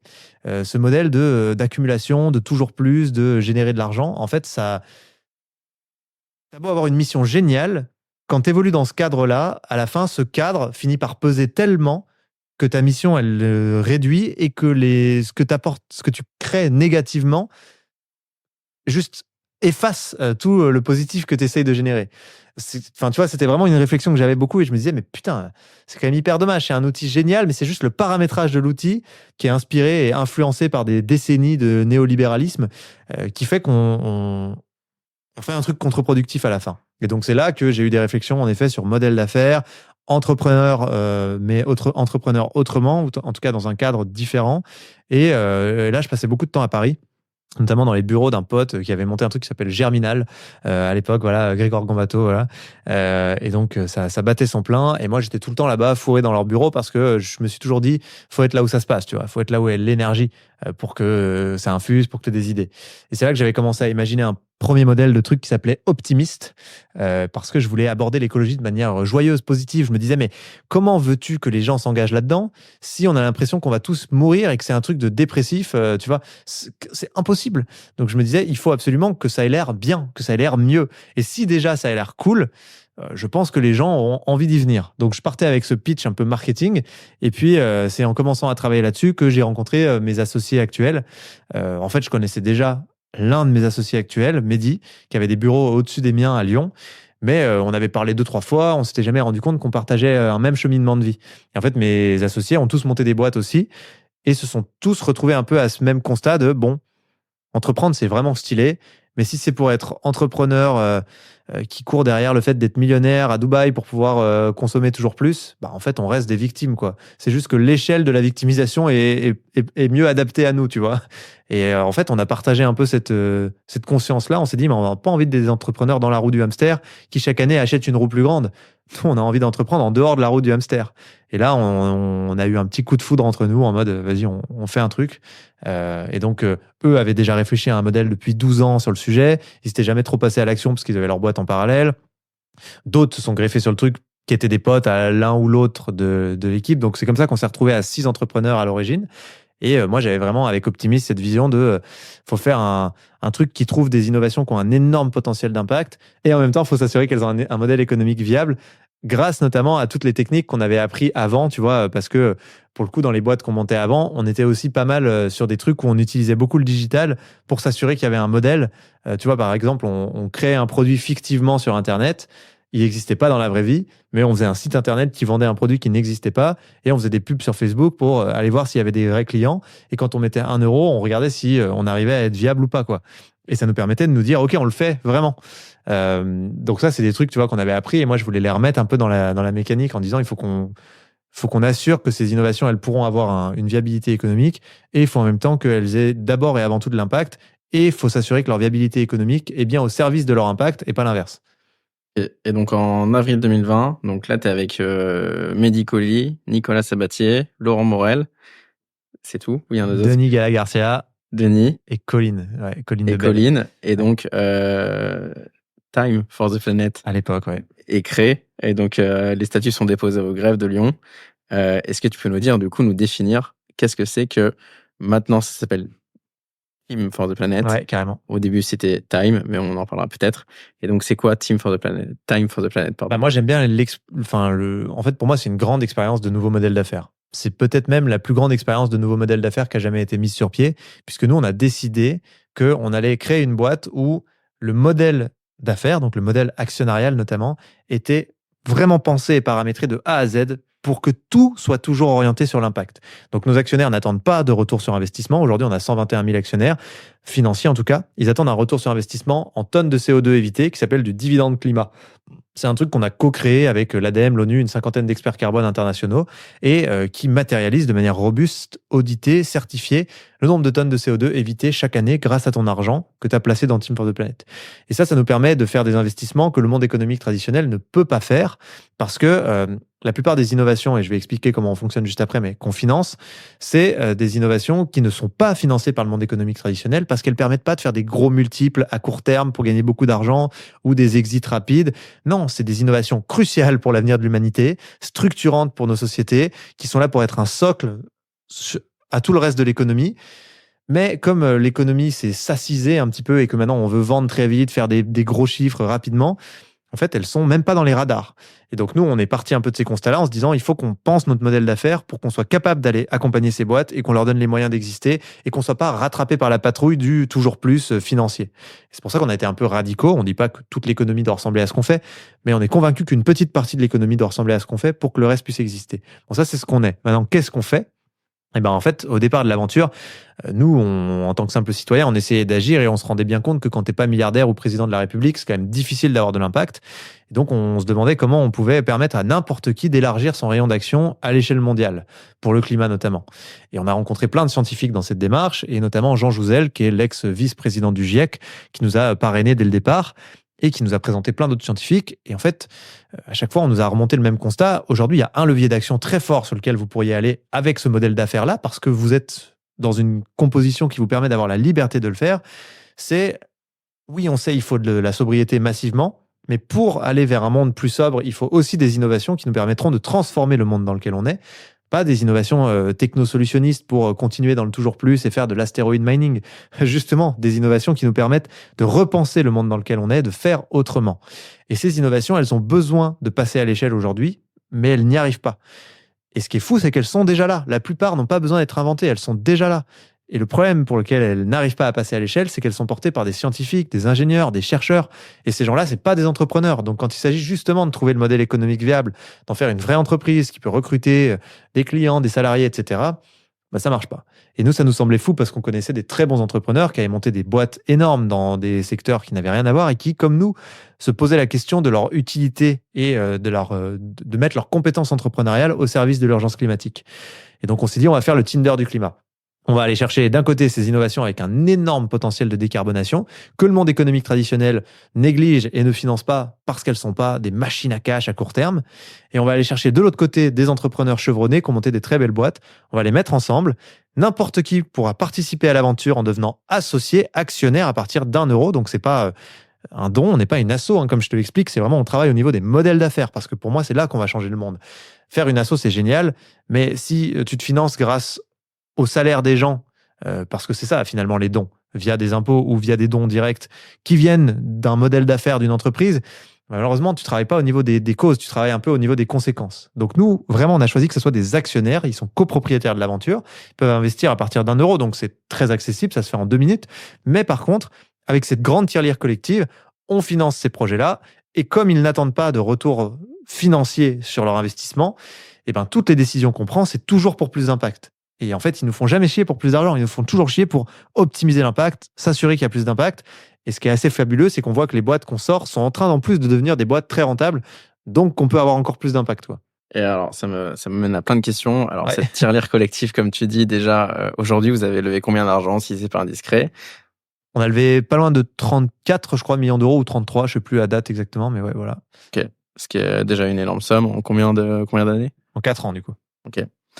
34 millions d'euros. Et donc, moi, par exemple, si que je veux qu'on monte à 34 millions et 1000 €, que j'investis 1000 €.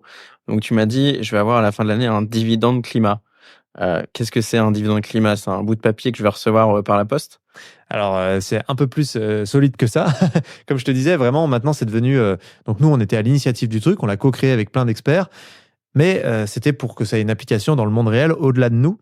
Et nous, on était là pour prouver que c'était possible et que des actionnaires pouvaient attendre autre chose qu'un retour financier et qu'ils pouvaient avoir et un retour financier et d'autres types de retours, mais que les actionnaires qui sont ceux qui font le projet de société aujourd'hui. Parce que les boîtes, c'est ce qui fait le monde. On va tous travailler le matin, on se lève tous pour aller travailler pour des boîtes qui nous payent en échange de notre temps. Et cette somme de temps faramineuse fait le monde dans lequel on est et le change et l'emmène vers un projet de société de merde ou un bon projet de société. Et donc, le problème, c'est que les boîtes aujourd'hui qui sont pilotées avec une mécanique qui ne voit qu'avec un seul œil, qui est celui de l'argent, emmènent en permanence vers faire plus d'argent dans les boîtes, donc extraire plus de ressources, etc. Et donc nous, on avait en tête qu'il fallait d'autres indicateurs pour que justement l'actionnaire dise « Attendez, oui, ça fait de l'argent, mais par contre, là, on bousille tout. Là, on est en train de bousiller le climat, on est en train de bousiller la biodiversité, on est en train de bousiller l'eau. Donc, c'est pas rentable. Notre argent n'est pas rentable. Il est rentable sur le plan financier, mais il est carrément en perte sur tous les autres indicateurs. Et c'est pour ça qu'on a poussé le dividende climat. Et c'est devenu une asso indépendante, maintenant présidée par Brune Poisson. Et maintenant, tu as des très gros qui distribuent du dividende climat. C'est chouette, ça fait son chemin. Tu vois, tu as Decathlon, Back Market, Demeter dans la finance. Tu vois, ils distribuent vraiment des millions de dividendes climat, donc de tonnes de CO2 évitées. Et pour te répondre, c'est donc un certificat qui rentre dans le bilan extra-financier des entreprises. Il est valide dans le référentiel européen pour la comptabilité carbone et il permet de dire c'est robuste, c'est clair et c'est certifié. Avec ces 1 000 euros, Nicolas a permis d'éviter X tonnes de CO2 cette année. Et ce qui est cool, c'est que toi, tu as placé tes 1 000 euros, parce que dans Team for the Planet, il y a une liquidité à 10 ans. En gros, tu peux ressortir ton argent 10 ans après à 1 euro pour 1 euro. Donc, tu places de l'argent, mais il ne travaille pas pour ton patrimoine financier, il travaille pour ton patrimoine climat, en fait. Et donc, ça te permet tous les ans de toucher ton dividende climat, parce que tes 1 000 euros, ils continuent à travailler pour toi. Mais juste, ils ne travaillent pas pour t'enrichir financièrement. Tu peux avoir placé, par exemple, 1% de ton patrimoine en disant bah, celui-là, je ne le mets pas pour m'enrichir financièrement. Il travaille pour faire en sorte que j'ai un max de tonnes de CO2 non émises grâce à ma thune, quoi. Et c'est hyper intéressant parce que je crois en plus que la France, on est un des pays où il y a le plus d'épargne en Europe ou dans le monde. Et finalement, les taux, bon, alors ils sont un peu en train de remonter, mais ils sont relativement bas. Dans ceux qui nous écoutent, je pense qu'il y en a plein qui ont peut-être 1000, 10 000, 100 000 ou 1 million qui dorment. Si on les plaçait chez toi, finalement, on perdrait peut-être un peu d'intérêt, mais c'est quelques euros, quelques dizaines d'euros ou centaines d'euros. En tout cas, ça ne changerait pas notre vie. Et par contre, du coup, ça pourrait changer l'impact carbone, la planète. Oui, et puis si on prend un peu de recul, on perdrait pas d'argent. Ça, c'est une vraie question qu'il faut se poser maintenant parce qu'on peut plus raisonner sur les pas de temps court-termistes. En fait, on gagne de l'argent à court terme, mais comme on accélère une mécanique sociétale entrepreneuriale qui est extra-productiviste et donc qui est dans l'extractivisme aussi des ressources, chaque fois que tu fais du rendement sur un placement financier, il faut te poser la question de comment ce rendement a été fait. Ce rendement, il ne tombe pas du ciel. Il vient du fait qu'on extrait toujours plus de matière dans la nature pour produire toujours plus de produits et vendre plus de volume de produits. Et donc, ton rendement, quand tu as pris tes 5% de rendement, en fait, il est directement corrélé au fait que tu as contribué à creuser un peu plus, à raser un peu plus de forêt, tu vois, et c'est pas... faut quand même qu'on ait conscience de ça, les humains. Et donc, ça veut dire que tu gagnes un peu d'argent à court terme, mais la valeur écosystémique de tout ça, ça a été calculé maintenant, et notamment par le GIEC. En fait, les dommages que ça va générer sur notre monde, sur nos vies, sur nos maisons, sur nos emplois, parce que le coût de l'électricité va monter, le coût de l'énergie globalement va monter, le coût des ressources, de l'alimentation, des matériaux, tout ça, en fait, finalement, va nous coûter plus cher. Et donc, le peu d'argent que tu vas peut-être gagner à court terme, en fait, potentiellement, tu vas payer beaucoup plus cher après pour essayer de compenser les dégâts qu'on crée dans notre monde. Et ça, c'est ce que le GIEC récapitule très simplement en disant le coût de l'inaction climatique est infiniment supérieur au coût de l'action. Donc, est-ce qu'il vaut mieux pas être à taux zéro, mais ne pas avoir à payer très cher demain, plutôt que d'être à prendre 5% aujourd'hui, mais demain avoir contribué à flinguer un peu plus la planète et devoir payer très cher. Parce que qui va payer ? C'est pas les gouvernements, hein. À la fin, c'est nous qui allons payer. Quand ça va être la merde, quand ça va vraiment coûter cher, tu vois, rien qu'à voir les compagnies d'assurance, elles se désintéressent, elles abandonnent des villes. Les villes côtières en France, il y a plein de compagnies d'assurance qui ont dit on arrête de vous assurer. Donc, parce qu'elles savent que dans 10 ans, 20 ans... Parce que ça a déjà commencé. Et en fait, elles disent on ne pourra pas les assurer. Donc, elles les lâchent. Et donc, notre système de protection ne va pas être derrière nous. Et qu'est-ce qui se passe ? Les habitants, ils se mettent en commun, ils refont une assurance entre eux dans leur ville. Et ça leur coûte plus cher, évidemment. Parce qu'ils sont sur un territoire qui est hyper exposé, quoi. Ce qui est fou, tu vois, si on pense, si je réfléchis à voix haute, des personnes qui n'ont pas forcément cette conscience de la planète, on imagine quelqu'un qui a des millions, des dizaines de millions, des centaines de millions, avec ce que tu dis, comment dire, s'il n'y a plus de planète, il n'y a plus d'entreprise, il n'y a plus de dividendes. Donc, même s'il ne partage pas complètement ce que tu dis, il aurait intérêt à mettre une partie de son argent pour décarboner. étant donné que dans peut-être 50 ans, 100 ans, il pourra plus faire son activité si la planète n'est plus au rendez-vous. Alors la planète, tu vois, on dit souvent il faut sauver la planète, mais bon, la planète, elle s'en fout. Elle va être là toujours là. 5 milliards d'années, tout va bien, tu vois, elle en a rien à foutre. C'est plutôt nous, les humains. Il y a beaucoup de papiers qui commencent à sortir. Il y en a un assez édifiant en 2022 aux États-Unis qui est sorti, qui questionne la capacité de l'humain à vraiment rester là pendant plusieurs centaines, milliers d'années. Et en fait, ce qui est quand même important là de se dire, c'est que justement, tu as raison, tu mets le doigt sur un truc qui est très vrai. Le socle de l'économie mondiale, c'est les services écosystémiques, c'est la nature, c'est le fait que le monde dans lequel on vit soit en bonne forme. Si demain, ce monde-là queen, eh ben, on ne pourra plus générer des profits importants, on ne pourra plus. Et c'est ce qu'on se disait il y a 2 minutes. En fait, les coûts, ça va être directement répercuté sur les entreprises. Tu vois, c'est tout de suite, on le voit quand l'énergie augmente, les entreprises sont en faillite, il y en a plein qui ferment. Bah, plus on laisse partir à la dérive le système Terre, plus les coûts vont être intenables pour les boîtes. Et donc, elles vont perdre de l'argent. Non seulement elles vont pas avoir de dividendes, mais elles vont perdre de l'argent. Donc là, ce qui se joue, c'est soit on continue de se gaver encore quelques années à court terme, parce qu'on a réussi à créer une méga machine ultra extractiviste qui permet de générer en face des gros bénéfices en argent. Mais par contre, après, on va prendre une gifle monumentale et on va perdre notre argent. Donc, on aura gagné de l'argent qu'on va reperdre derrière. Soit on réfléchit autrement et on se dit, peut-être qu'il vaut mieux moins gagner d'argent maintenant, mais pour en gagner longtemps. Et ce qui se joue aujourd'hui, et c'est ce que disent beaucoup de gens experts, naturologues et autres, c'est le combat entre performance et robustesse. Et aujourd'hui, on le voit déjà dans l'entreprise. Il y a quelques années de ça, beaucoup d'entreprises se sentaient robustes. Aujourd'hui, beaucoup sont en mode, en fait, je suis plus si résiliente. C'est compliqué là. Et c'est ça le jeu là dans lequel on est maintenant. C'est ça le jeu de ce siècle. C'est plus du tout le jeu de la performance, c'est le jeu de la robustesse. Les futurs GAFA de demain, c'est ceux qui tiennent longtemps. C'est ceux qui prennent les vagues dans la gueule et qui restent. Parce qu'on va être dans un monde instable maintenant. Instable sur le climat, mais pas que. Sur justement les matériaux, l'énergie et plein d'autres choses. Et même, tu vois, les humains, parce que il y aura peut-être plus de guerres, de machin, à cause du sujet du climat. Donc c'est fini. Le monde stable dans lequel on était, tous les climatologues te disent c'est fini. On est sorti de 11 000 années de climat stable et là on a déréglé le climat, c'est parti. On peut limiter la dérive climatique pour éviter que ce soit vraiment horrible et hardcore, mais on est sorti du climat stable. Et donc maintenant, il y a des vagues. Donc celui qui est juste en performance maximale mais qui a un beau bateau tout en carbone, qui est 0% robuste, il va s'éclater dans les vagues. Celui qui a un bateau robuste, qui va peut-être moins vite, qui est moins performant, mais qui va durer longtemps, pour moi c'est lui le futur GAFA. Et mieux vaut avoir un petit peu de dividendes tous les ans pendant 100 ans qu'avoir énormément de dividendes pendant 1 an, puis plus rien ensuite, quoi. Enfin, chacun sa vision, mais moi, c'est la mienne. Tu parles des futurs GAFA. Si on peut donner un exemple d'entreprise dans laquelle vous investissez, je crois qu'il y a Coolroof que tu aimes bien souvent expliquer. Est-ce que tu peux nous en parler un petit peu ? Ouais, bah très rapidement, Coolroof, ils peignent des toits en blanc avec une peinture à base de coquilles d'huîtres, entre autres. Il y a plein d'autres choses dedans, mais voilà, c'est un peu leur ingrédient secret. Et cette peinture, elle renvoie 95% du rayonnement solaire, ce qui permet de faire baisser de 7 degrés la température dans les bâtiments pendant l'été, et ça n'a pas d'impact pendant l'hiver, parce que s'il faut augmenter le chauffage, c'est un peu con. Et donc, ça fait baisser de 40% l'usage de la clim instantanément dans les bâtiments. C'est la moyenne qu'on a aujourd'hui. Coolroof, c'est déjà 1 million de mètres carrés de toit peint, c'est plus de 10 millions de chiffre d'affaires, donc ça y est, c'est une vraie boîte. Et ce qu'on ne sait pas forcément, c'est que la clim, ça pollue et ça réchauffe autant le climat que tous les avions du monde. La clim toute seule, c'est 10% de la consommation électrique mondiale. Ça utilise des gaz fluorés qui sont 3000 fois plus réchauffants que le CO2. Donc c'est une catastrophe pour le climat. Et là, grâce à Coolroof, bah, tout de suite, tu fais baisser la clim. Et ce qui est génial, c'est que tu n'as pas besoin d'expliquer aux gens. Alors, si, je vous jure, il y a un problème avec le climat, parce qu'il y a encore plein de gens qui n'y croient pas. Si, je vous assure, la clim, ça pollue. Vraiment, je vais vous expliquer pourquoi. Non, là, tu peins le toit, et puis juste les gens, hop, ils ont un confort qui est meilleur, ils baissent la clim naturellement, quoi. Donc, ça fait baisser la clim, et en plus, c'est rentable.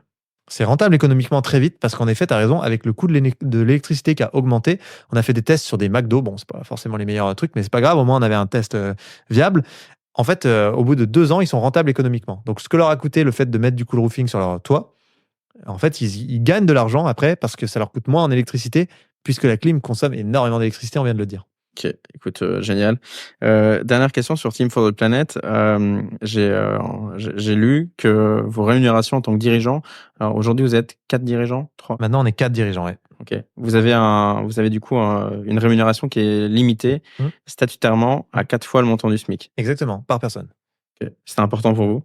C'était très important pour nous parce que, pareil, quand tu discutes avec tous les scientifiques, ils te disent le problème majeurs de l'humain, et notamment les neuroscientifiques qui s'intéressent vraiment au fonctionnement du cerveau, et notamment du striatum qui a fait un peu parler de lui avec certains auteurs comme Sébastien Boller, Le bug humain et autres, c'est qu'on est incapable de s'auto-limiter. Et en fait, c'est ça notre plus gros problème, c'est que on a vécu dans une société où il y avait beaucoup de rareté, c'était dur de trouver à manger, c'était dur, tu vois, de s'en sortir juste. Et tout à coup, nous, on a hacké le jeu et on a réussi à créer une société de pléthore où il y a tellement pléthore qu'il y a plus de gens qui meurent d'obésité que de faim dans le monde aujourd'hui. Le problème, c'est que on ne sait plus se limiter dans une société comme ça parce qu'on n'aurait jamais dû arriver dans un monde comme celui-là. Et donc, on est dans l'hyper-consommation en permanence et on ne sait pas s'arrêter. Et quand tu gagnes 1 milliard, tu veux gagner 2 milliards. Et quand tu gagnes 2 milliards, tu te compares avec le mec qui a 4 milliards. Et véridique, hein, j'ai déjà parlé avec des milliardaires qui me disent ça. Ouais, moi, je suis un petit milliardaire. Attendez, vous avez vu, machin. Mais t'es milliardaire, mec. Il faut peut-être à un moment atterrir quand même. Tu vas pas manger 4 steaks hachés, acheter 9 piscines. Exactement. Mais en fait, l'humain ne sait pas s'auto-limiter. Donc nous, dès le départ, on a voulu mettre ces bases-là, d'éteindre notre propre case cupidité, parce qu'on a tous cette case cupidité. Et aujourd'hui, on ressemble un peu à des écureuils qui font une montagne de glands alors qu'ils sont entourés par les flammes. Donc nous, dès le départ, on s'est dit, on va s'arrêter et on va tout de suite réfléchir autrement. Donc on a capé nos salaires pour que ça crée aussi la confiance du modèle Team for the Planet, parce qu'aujourd'hui, on se repose beaucoup sur le mouvement et ces milliers d'actionnaires qui nous aident à trouver des innovations partout dans le monde, les sélectionner, trouver des clients une fois qu'on a monté les boîtes. Et ça, on ne peut pas le faire s'il n'y a pas la confiance. Si nous, on était là en haut de la pyramide à pouvoir devenir des énormes millionnaires, et crois-moi que personne ne nous aiderait. Enfin, je veux dire, les gens ne s'impliqueraient pas. Là, c'est clair, c'est carré, nos comptes sont publics. On ne pourra jamais s'enrichir. On ne gagnera jamais d'argent avec cette aventure. Mais je veux dire, 4 fois le SMIC, c'est énorme. Ça te suffit l'argent pour vivre. Et moi, je vis mais parfaitement. Ok. Enfin, en plus, j'ai vendu une boîte avant, donc à un moment. Et donc, tu as raison, pour créer un mouvement, il faut une confiance. Et donc, pour aller au bout de la question, donc vous, les 4 dirigeants, vous avez maximum 4 fois le SMIC. Et donc, vous avez aucune autre, et en vrai, moi, je trouverais ça aussi légitime, aucun autre bénéfice monétaire, par exemple, sur des dividendes à la fin de l'année, Non. ou du coup, vous avez quand même, vous êtes actionnaire. Donc, si un jour Team On est n'est pas vendu... actionnaire. Ok. On n'avait pas le droit de l'être dans le fonctionnement qu'on a. On est une société en commandite par action, et donc notre commissaire au compte nous avait dit non, dans la mécanique, parce que vous êtes les associés commandités, c'est un peu technique, mais en gros, voilà, on n'est pas actionnaire du commanditaire, donc du véhicule en dessous. Et ça, de toute façon, même si on était actionnaire, ça changerait rien, puisque les actionnaires ne gagnent pas d'argent. Non, vraiment, hein, tu peux creuser, il y a plein de mecs qui se sont cassés les dents au début parce qu'ils étaient sûrs qu'on avait mis une mécanique pour être riche. Et le nombre de types, je peux te dire, quand on a 500 000 personnes qui nous suivent sur les réseaux et plus de 120 000 qui sont actionnaires, t'en as, je pense, 1000 qui ont vraiment tout cherché. Ils ont appelé l'AMF, et tant mieux, tu vois, au moins, Tant mieux, ça c'est ce a que permis j'allais dire. d'être Ouais. vraiment. Alors là, les gars, vous pouvez y aller. Vous êtes clean. Après, en même temps, les mecs viennent en assemblée générale puisqu'ils sont actionnaires. Là encore, c'est pas un don où tu donnes ta thune et puis advienne que pourra. Non, tu es actionnaire, donc tu as accès au plus haut niveau d'information et de décision d'une entreprise qui est l'assemblée générale. Nous, en assemblée générale, quand nos actionnaires nous posent des questions, on est obligé de répondre. Même si ça dure 8 heures, on doit répondre à toutes les questions. Sinon, ils peuvent nous foutre en prison. Donc, autant dire que la transparence, c'est génial parce que ça, tu peux juste pas tu ne peux pas ne pas être transparent. Ok, écoute, merci beaucoup pour toute ta transparence justement sur Team. Pour terminer l'interview, on va passer sur quelques questions un peu plus perso. Il se trouve que tu as cette conscience de toi-même, etc. Et en même temps, tu as fait un burn-out, tu en as parlé, et ça arrive à beaucoup de gens. Et est-ce que tu peux justement nous en parler un petit peu, comment ça t'est arrivé? Moi, j'ai lu que ça t'est un peu tombé sur la gueule, on va dire... un jour. Bien voilà. tomber sur la gueule, ouais, c'est le mot. Ouais, bah en fait, c'est pas parce que tu es aligné que tu peux pas prendre un peu tarif, quoi. Moi, j'étais tellement aligné, tellement passionné que bah, tu fais 1000 millions de trucs toute la journée, tout le temps, tu penses à ça. T'es dans ton tunnel. Ouais, t'es dans ton truc. Et puis du coup, je faisais plusieurs conférences par jour dans différentes villes. J'enchaînais non-stop. J'arrêtais jamais, en fait. Et du coup, il y a eu un jour où juste, j'ai eu un contexte familial qui a été compliqué. Mon père a fait un AVC à cette période. Je m'étais séparé de ma copine. Enfin, tu vois, en fait, t'as pas de marge de manœuvre quand tu travailles comme ça. Quand tu travailles comme un bourrin, le jour où il y a des problèmes de ton côté, d'autres problèmes, c'est là que tu tiens pas. Et en fait, voir mon père à l'hôpital, branché de partout avec des tuyaux, enfin, tu vois, ça m'a juste, je pense que j'ai craqué, quoi. C'est trop. Ouais, c'est ça. Et du coup, je me suis retrouvé, je me rappelle très bien, je suis rentré de cette deuxième conférence, tout le monde me tenait un peu la jambe pour me parler, machin. Et en fait, j'ai entendu croc dans ma tête, vraiment. Et je me suis effondré. Je suis resté 48 heures dans mon lit, comme ça, je pouvais pas me relever. Fallait que quelqu'un me ramène, me relève le coussin, tu vois, m'amène de l'eau, quoi. Et donc voilà. T'as eu un avant et un après. Ouais, j'ai eu un avant et un après parce qu'après, je me suis dit, je veux plus. je veux toujours laisser de la marge de manœuvre, justement. C'est ça que j'avais pas appris à faire et c'est ça que j'ai appris à faire maintenant. En fait, je me rendais pas compte que... En fait, tu t'en rends pas compte qu'il te reste pas de la marge de manœuvre. Qu'on est limité, que l'homme C'est aussi ça. est limité. Mais bien Ça sûr, n'est- et puis... et qu'il faut un équilibre. En fait, les 2 heures de plus que tu vas passer à tirer sur la corde le soir pour essayer de faire un peu plus, si tu les passes dans prendre soin de toi, te sentir mieux avec toi-même, en fait, tu rayonnes tellement, tu es tellement plus puissant que c'est bien plus efficace que ces pauvres 2 heures de travail épuisées. Et c'est ça que j'ai appris, je pense. Ok, hyper intéressant. C'est quoi le bonheur pour toi aujourd'hui? Je suis revenu à la définition initiale que j'avais du bonheur. En fait, j'ai été accaparé par une définition très commerciale du bonheur dans la Startup Nation, entre guillemets, où il faut être millionnaire, il faut avoir plein d'abonnés, il faut fréquenter des gens stylés, il faut avoir une boîte dans la hype, tu vois, dans les apps mobiles, waouh, c'est dingo, machin. Mais ça, c'est pas le bonheur, en fait, c'est de la merde. Enfin, c'est intéressant, tu vois, c'est une expérience sympa, mais en fait, c'est pas ça profondément le bonheur. C'est stimulant, c'est fun, ça te donne de l'énergie, mais ce n'est pas le bonheur. Il faut pas confondre. Le bonheur, pour moi, il est extrêmement simple. C'est passer du temps avec des gens avec qui tu te sens bien, le plus possible. C'est ne pas regarder sa montre, arriver à être dans le temps présent, voire ne pas avoir de montre, si on peut, comme ça, il y a de la sobriété en bonus. Et pour moi, ça tient qu'à moi, mais c'est aller me perdre dans la nature, marcher, m'émerveiller. Je crois que le mot émerveillement, c'est la clé du bonheur. En fait, pour moi, le bonheur est tout le temps là. Il est tout le temps présent de la même manière. On peut juste l'attraper à n'importe quel moment. Le truc, c'est qu'on désapprend comment attraper le bonheur en devenant justement cet adulte sérieux, agent économique qui est là pour consommer, pour produire. Ça, c'est tout sauf un truc qui nous aide à nous rappeler comment on attrape le bonheur. Et quand t'es enfant, justement, t'attrapes le bonheur facilement. Tu creuses une mare, tu regardes les libellules, t'es heureux, putain. C'est facile. Et ça, on le désapprend parce que justement, on rentre dans des schémas qui sont des schémas autour des mécaniques d'argent. Et je suis pas en train de dire que l'argent, c'est pas bien, hein. Encore une fois, ça vient de la monnaie fiduciaire, ça veut dire la confiance. C'est un super outil, on en a besoin. Mais là où on se perd, c'est quand ça devient commercial et qu'on a l'impression qu'il faut accumuler et posséder pour être heureux.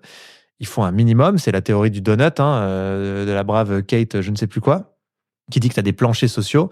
Mais il faut rester dans l'interstice, il ne faut pas dépasser ce qui, au-dessus, devient contre-productif. Et donc, pour moi, le bonheur, il faut juste être capable de s'émerveiller pour l'attraper.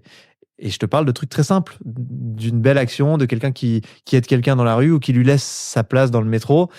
Ça, c'est un peu de bonheur. Ça c'est une passerelle. Vas-y, mec, prends-le. Et puis, quand il y a le bruit du vent dans les feuilles d'un arbre, quand le soleil chauffe ta peau en été, quand juste tu te soucies de rien, tu marches sur une plage, tu sens l'air sur tes mains. C'est ça le bonheur, en fait. En fait, ça, c'est des raccourcis pour attraper le bonheur. C'est juste à toi de l'attraper. Si tu l'attrapes pas, c'est ta responsabilité. Mais ne croyons pas qu'on peut l'attraper en achetant des iPhones, tu vois. Ou une blague de merde ou rigoler. Exactement. Par exemple, à se marrer au début d'un podcast pendant 50 minutes parce qu'on n'arrive pas à démarrer le podcast. Voilà. Petite private joke pour les auditeurs et C'est ça. auditrices. Pour les gens qui nous écoutent, on a mis à peu près, je pense, 15-20 minutes à commencer, parce qu'on a déjeuné ensemble avec Arthur avant, et on a parlé de plein de choses. Mais je pense qu'on avait beaucoup rigolé et on a continué dans cette dynamique. Mais c'est bon de rire, purée. On en a tellement besoin. Tu vois, ça vaut plus cher que tout ça. Et on n'arrive plus à s'arrêter. Ça veut peut-être dire aussi qu'on en manque. C'était bien, franchement. Ça, c'était du bonheur. C'est clair. Pour continuer, justement, moi, il y a quelque chose qui m'intrigue chez toi, c'est que tu es quelqu'un d'engagé, tu as quand même une belle expérience. Aujourd'hui, malheureusement, il y a un vrai problème au niveau planète, climatique. Est-ce que tu as déjà songé à la politique? Mon père est maire. D'accord. C'est extrêmement chelou. Mais d'un petit village, le fameux village où j'ai grandi, donc 200 habitants, ce qui n'est pas du tout, tu vois, un truc, je pense. Enfin, c'est une expérience politique parmi d'autres. Maire, ça pourrait être intéressant, mais en fait, dans ce monde-là, j'aimerais pas du tout faire de la politique à grande échelle parce qu'on hait nos politiques en France. Enfin, vraiment, on a une culture de la politique. Je trouve ça pas intéressant. Enfin, évidemment qu'on n'aura que des politiques véreux, qu'on n'aura que des politiciens qui sont ceux qui ont réussi à tenir la haine globale qu'on a envers les politiques. Enfin, je trouve que c'est assez dingue, mais dès que quelqu'un met l'étiquette politique, il a beau être aimé avant, tout à coup, tout le monde le hait. Et en fait, tout de suite, on associe un mec qui fait de la politique à un mec en quête de pouvoir, un mec qui pense qu'à ses intérêts, qui est égoïste. Et il faut peut-être aussi qu'on s'interroge sur nous, tu vois, en France en tout cas. C'est pas normal. Enfin, il faut aussi qu'on se dise qu'il y a des gens qui vont en politique parce qu'ils ont envie de contribuer au bien commun. Des gens qui pourraient gagner plein d'argent ailleurs et qui se disent non, je vais aller faire. Certes, t'es bien payé quand tu fais de la politique à haut niveau, mais on parle de gens qui pourraient gagner des centaines de millions et qui choisissent d'aller gagner 15 000 balles par mois. C'est énorme, j'ai pas de sujet, mais simplement pour se rendre compte. Enfin, tant qu'on sera dans cette mécanique-là et tant qu'on verra nos politiques de cette façon, mais qui, honnêtement, peut avoir envie d'aller faire de la politique, à part justement des types qui vont faire passer leurs intérêts avant et qui s'en foutent d'être détestés. Tu vois, moi, je serais incapable de porter la responsabilité d'être haï par autant de gens. Tout ce que tu te fais défoncer, quoi. Je veux dire, il faut aussi qu'on puisse accepter qu'on élit des gens. Et après, il faut les laisser essayer de faire le projet pour lequel ils ont été élus. S'ils font pas leur projet, oui, il faut les défoncer. Mais par contre, je veux dire, juste parce que quelqu'un est un politicien, je trouve que c'est assez triste le regard qu'on a sur la politique aujourd'hui en France. Et est-ce que tu penses, alors moi je suis assez d'accord avec toi que malheureusement on met un peu tout le monde dans le même panier, on a tendance à détester les politiques alors que pour en croiser certains, il y en a qui font ça avec cœur et conviction. Oui, puis c'est facile, ça fait un bouc émissaire. Oui, bah, quand nos politiques feront des trucs, le monde ira mieux. Bien sûr. Et les gars, Il y ces a pas gens-là, que, c'est ils des sont humains, pas- et il faut qu'on le fasse ensemble, et il faut qu'on leur montre qu'il y a d'autres voies possibles pour qu'ils puissent s'appuyer dessus aussi. Pourquoi on est toujours en colère? Je suis désolé, je te coupe, mais contre nos politiques, c'est parce qu'on croit que c'est eux qui vont trouver et mettre en place les solutions. Mais c'est faux. Ce n'est pas comme ça que marche le monde politique. Le monde politique cherche des relais dans la société civile, des appuis, des expériences qui ont été menées. Et tu vois, tous les mecs qui arrivent au bout de la réflexion, et c'est trop intéressant, même Jean Covici en parlait l'autre jour, ils te disent en fait la meilleure manière de faire de la politique, c'est de faire des expériences différentes dans le monde réel. Et c'est pour ça qu'on fait Team for the Planet aussi, pour que les politiques puissent dire, regardez, d'autres choses existent et se de leur font. porter à leur connaissance. Et pouvoir voilà, en faire quelque chose ensuite. Mais c'est pas aux politiques de trouver nos solutions. Ils ne peuvent pas. En fait, le modèle de société dans lequel on évolue est tellement complexe. Il y a tellement d'injonctions contradictoires. Il y a tellement de complexité. Et c'est franchement, on leur demande d'être des surhommes. Enfin, moi, j'ai côtoyé quelques ministres. C'est pas possible, en fait. Ils ne peuvent pas, en plus, être Mais c'est très créatifs et compliqué. inventer les choses. Donc, il faut qu'on arrête de mettre toute la responsabilité aussi sur ces gens. Il faut qu'on se dise, c'est du collectif, c'est une part de société civile, via les entreprises, via ce qu'on fait en tant que citoyen. Et ensuite, il faut pousser ça aux politiques. Et bien sûr que tous les politiques ne sont pas des enfants de cœur et des héros, mais je pense qu'une des grandes raisons pour laquelle nos politiques sont rarement des gens dont on est satisfait, c'est justement qu'on crée un cadre de société qui ne pousse que les plus menteurs, que les plus perfides à aller au bout du truc, quoi. Ok. Et donc en 2025, si Emmanuel Macron t'appelle et cherche un nouveau ministre de l'écologie, On n'aurait pas la force. Et en plus, le cadre dans lequel ça fonctionne aujourd'hui, c'est... je pense que ça ne me permettrait pas de faire ce que je veux faire, quoi. Moi, Malgré je voudrais tes redéfinir convictions. le cadre. De quoi? malgré tes convictions. Malgré mes convictions, je pense que je suis plus utile à faire des expériences comme celles qu'on est en train de faire aujourd'hui, à dire, regardez, d'autres modèles d'affaires sont possibles. Regardez, l'entreprise, ça peut être autre chose. Regardez, Margaret Thatcher avait tort quand elle disait « there is no alternative ». Tu vois, je pense que ça, c'est un truc, d'ailleurs, bah, tu vois, on rencontre plusieurs fois Christophe Béchu en ce moment. Tu vois, enfin, il va pouvoir s'appuyer là-dessus et justement prouver qu'il y a d'autres choses. Mais en fait, vraiment, hein, la plupart des gens qui ont réfléchi à la question, ils te disent la meilleure façon de faire avancer le monde en politique, c'est pas d'aller en politique, c'est de donner aux politiques des expériences de pensée différentes ou des expériences de terrain qui prouvent que d'autres choses sont possibles, quoi. Ok, écoute, c'est super intéressant. On est sur la fin de ce podcast. J'ai des questions un peu plus légères, on va dire, à te poser. Ah, on va pouvoir se marrer ou pas? On va pouvoir avoir le droit de rigoler. Alors, une question que j'aime bien poser. Qu'est-ce que tu as fait de plus audacieux dans ta vie? Pas forcément dans ta vie pro. Ouais. Alors, j'essaie de réfléchir large. Bon, j'ai fait plusieurs trucs que j'ai trouvé audacieux, en tout cas très sympa. J'ai fait l'ascension du Mont Blanc, j'ai été plongé avec des requins avec Camille Etienne pour apprendre que les requins ne sont pas des super monstres sanguinaires qui ne pensent qu'à nous bouffer. J'étais pas bien. Franchement, c'était flippant, vraiment. Enfin, c'était genre à 40 minutes de bateau des côtes espagnoles où il y a 800 mètres de fond et où tu vois le soleil disparaître comme ça et ça devient tout noir. Et les requins, ils nagent à 70 km/h et ils passent comme ça et on te dit saute. Je te dirais que c'est audacieux le moment où tu sautes. Franchement, tu as une part de toi qui te dit je me suicide. Vraiment. Mais peut-être que j'aimerais revenir à d'autres trucs moins spectaculaires et qui sont finalement très audacieux. Ça peut paraître anecdotique, mais en vrai, pour moi, c'est le truc le plus audacieux que j'ai fait, en tout cas ces dernières années. C'est partir vivre seul à la montagne, tout seul, en ne connaissant personne, dans un endroit parce que je me disais, j'ai besoin d'habiter dans ces endroits. C'est des endroits magnifiques, c'est là que je me sens bien, c'est là que je sens que je suis fondamentalement aligné et heureux. Tout devrait me faire vivre à Paris ou dans une ville, mais tout. Parce que le nombre de rendez-vous que je me tape, de machin, enfin, je fais 3 jours par semaine à Paris, ça me fait des. Tu vois, j'ai 4h30 de trajet à chaque fois en train pour pouvoir aller chez moi, machin, c'est fatigant. Et je ne connaissais personne, je n'avais aucun ami là-bas, tous mes amis sont loin de cet endroit. Mais quand j'ai découvert cet endroit, j'ai dit, c'est ici que je veux habiter. Et j'y suis allé. Voilà. Et Et donc j'ai refait aujourd'hui, tout mon réseau d'amis là-bas. Et évidemment, j'ai pas arrêté de voir mes autres amis, mais j'ai refait un réseau d'amis là-bas. Je me suis vraiment. Et j'ai eu raison. En fait, ça a été comme un coup de cœur amoureux. J'ai senti que c'était là qu'il fallait que j'habite. Et j'avais. Mon rationnel me disait pour 1000 milliards de raisons qu'il fallait pas que j'y aille parce que c'était pas une bonne idée. Et j'ai dit non, un peu d'audace. Si je meurs demain, je veux y avoir vécu dans cet endroit. alors j'ai lu en préparant que tu as participé à l'anniversaire de Snoop Dogg. Alors pour ceux qui nous écoutent et qui ne connaissent pas Snoop Dogg, c'est un des plus gros rappeurs américains. C'est quoi cette histoire? Bah, c'était avec Thriller, tu vois, c'est le genre de truc qu'on faisait. On emmenait des influenceurs à Los Angeles, on leur faisait faire des featuring avec d'autres gros influenceurs, jusqu'à être dans des soirées de ma boule, quoi. Et donc, il y avait Snoop Dogg qui était investisseur dans Thriller, qui avait fait une soirée privée un jour où on était à Los Angeles pendant une semaine. Et du coup, il a organisé une soirée où il y avait 40 personnes, quoi. Et on a été invités. Et du coup, bah, on était dans la soirée privée avec Snoop Dogg qui faisait des petits mix et puis qui se baladait. Et c'était un peu un autre monde, quoi, tu vois. Mais finalement, ça reste ressemble à qu'un quoi? humain, quoi. Alors, ça ressemble quand même à un truc particulier parce que tu avais des bars à weed partout avec des hôtesses qui étaient chacune de chaque pays d'où venait la weed et qui, du coup, te mettaient de la weed dans des trucs. Enfin, bref, c'était bon, Snoop Dogg, quoi. Que te dire d'autre?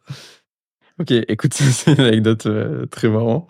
Mais tu vois, je trouve ça moins stylé, honnêtement, que me perdre tout seul au milieu d'une tombée de neige en haut dans les hauts plateaux du Jura et de croiser un sanglier qui court avec moi sur 50 mètres sur la piste, comme ça m'est déjà arrivé. Bien sûr, en termes de souvenirs, au bout du Bah bout de ouais. ta vie, qu'est-ce que tu te souviendras, quoi? Ah, je viens de penser au truc le plus audacieux que j'ai fait, pardon. Allez, Je peux recourt-circuiter ou pas? allez. En fait, j'osais pas aller skier la nuit parce que c'est méga dangereux. En fait, en ski de fond, si tu te boites, il fait moins 10 degrés, t'es à 10 km de ta bagnole qui elle-même est à 10 km d'un village, t'as pas de réseau, personne ne t'entendra.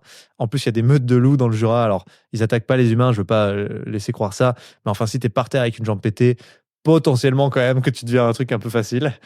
Et, et en fait, comme je finissais tard le taf à chaque fois, j'osais pas y aller la nuit. Et un jour, j'ai dit, allez mec, faut y aller, faut se confronter, faut réapprendre à être vulnérable, justement. C'est ce que j'ai vécu avec les requins. Mais là, en skiant la nuit, je me suis remis à skier tout seul la nuit. J'allais faire du ski de fond. Pas la nuit à 3h du mat, mais tu vois, à 21h, il fait nuit noire, en fait, à 21h en hiver. Et c'est des souvenirs de ma boule. Parce qu'en fait, au début, t'es pas bien. Tu te dis, putain, mais il y a un truc qui court derrière moi toutes les 2 secondes. T'as l'impression que ton cerveau te joue des tours. Et puis, au bout d'un moment, tu te dis, mais en fait, lâche prise. Parce que de toute façon, s'il y a un truc qui court derrière toi, tu pourras rien faire. Donc, à quoi ça sert de t'en occuper? Et tout à coup, paf, tu laisses tout le reste. Tu laisses tes craintes, tu laisses tes peurs. Et il n'y a plus que le beau. C'est dans Et là, l'instant t'as un présent. planétarium au-dessus de toi, d'étoiles, comme rarement j'en ai vu. Tu respires un air qui est hyper pur. T'as aucun bruit. T'as une petite chouette de temps en temps. T'es dans une forêt magnifique, éclairée par la lune. Et franchement, ça te fait chialer, quoi. Et tu t'abandonnes et tu te dis, tant pis que je sois vulnérable et peut-être que oui, il y a des risques et peut-être. Et tu lâches les si. Et tu dis, mais on s'en fout des si, là. Si je suis vivant encore 10 secondes, eh ben, je veux vraiment les vivre, ces 10 secondes. Et ça, je crois que ça a changé beaucoup de choses en moi. Merci pour ce moment, c'est assez touchant.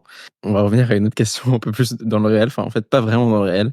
Quand je tape Arthur Aubeuf sur Google, tu sais, Google te propose plusieurs suggestions. Ouais. Google me propose Arthur Aubeuf plus fortune, après Arthur Aubeuf plus livre, Arthur Aubeuf plus copine. Est-ce que tu as envie de réagir sur un des trois ou les trois? Est-ce qu'il y a un S à copine? Non, je rigole. Non, remarque déplacée. Est-ce Non, que tu as accompagné dans la vie? Ouais, j'ai une copine, ouais.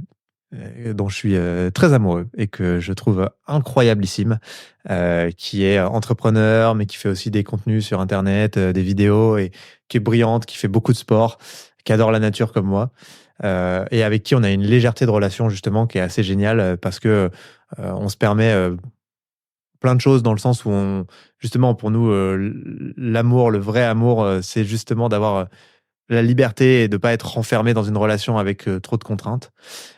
Et tu vois, c'est marrant, ça veut quand même dire beaucoup de choses sur le fonctionnement de nos sociétés. Je sais pas comment ça marche, l'algorithme de Google, et comment ça propose des trucs, mais fortune, tu vois, avec toutes les valeurs que j'essaie de défendre. Je trouve ça chelou que les gens s'intéressent à Ouais, ça. c'est Et en logique. même temps, peut-être qu'en m'écoutant dire ça, ils se disent ouais, on va voir combien il a pris avec sa vente. J'ai pris 300 000 balles, voilà. Donc comme ça, tout le monde sait ma fortune délirante.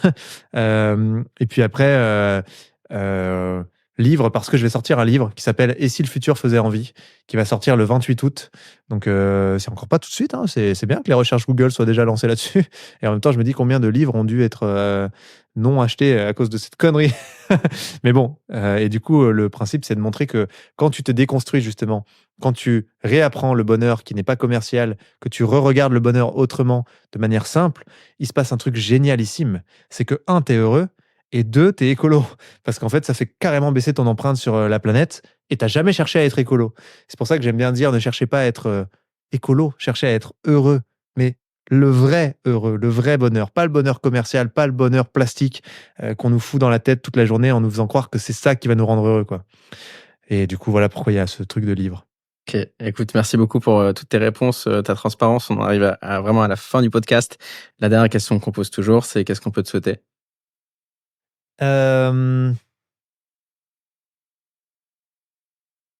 Franchement, vraiment, mon rêve, ça serait que on arrive à vieillir tous là dans un monde où l'humanité est passée de vulgaire exploitant de la terre à gardien de la terre. Moi, si je vieillis et que je meurs dans un monde qui a réussi ce switch, ça sera un tel délice, ça sera un tel bonheur, ça sera une telle concrétisation. Il n'y a rien de plus beau pour moi. Ok, gardien de la Terre. Merci beaucoup, Arthur. Merci à toi.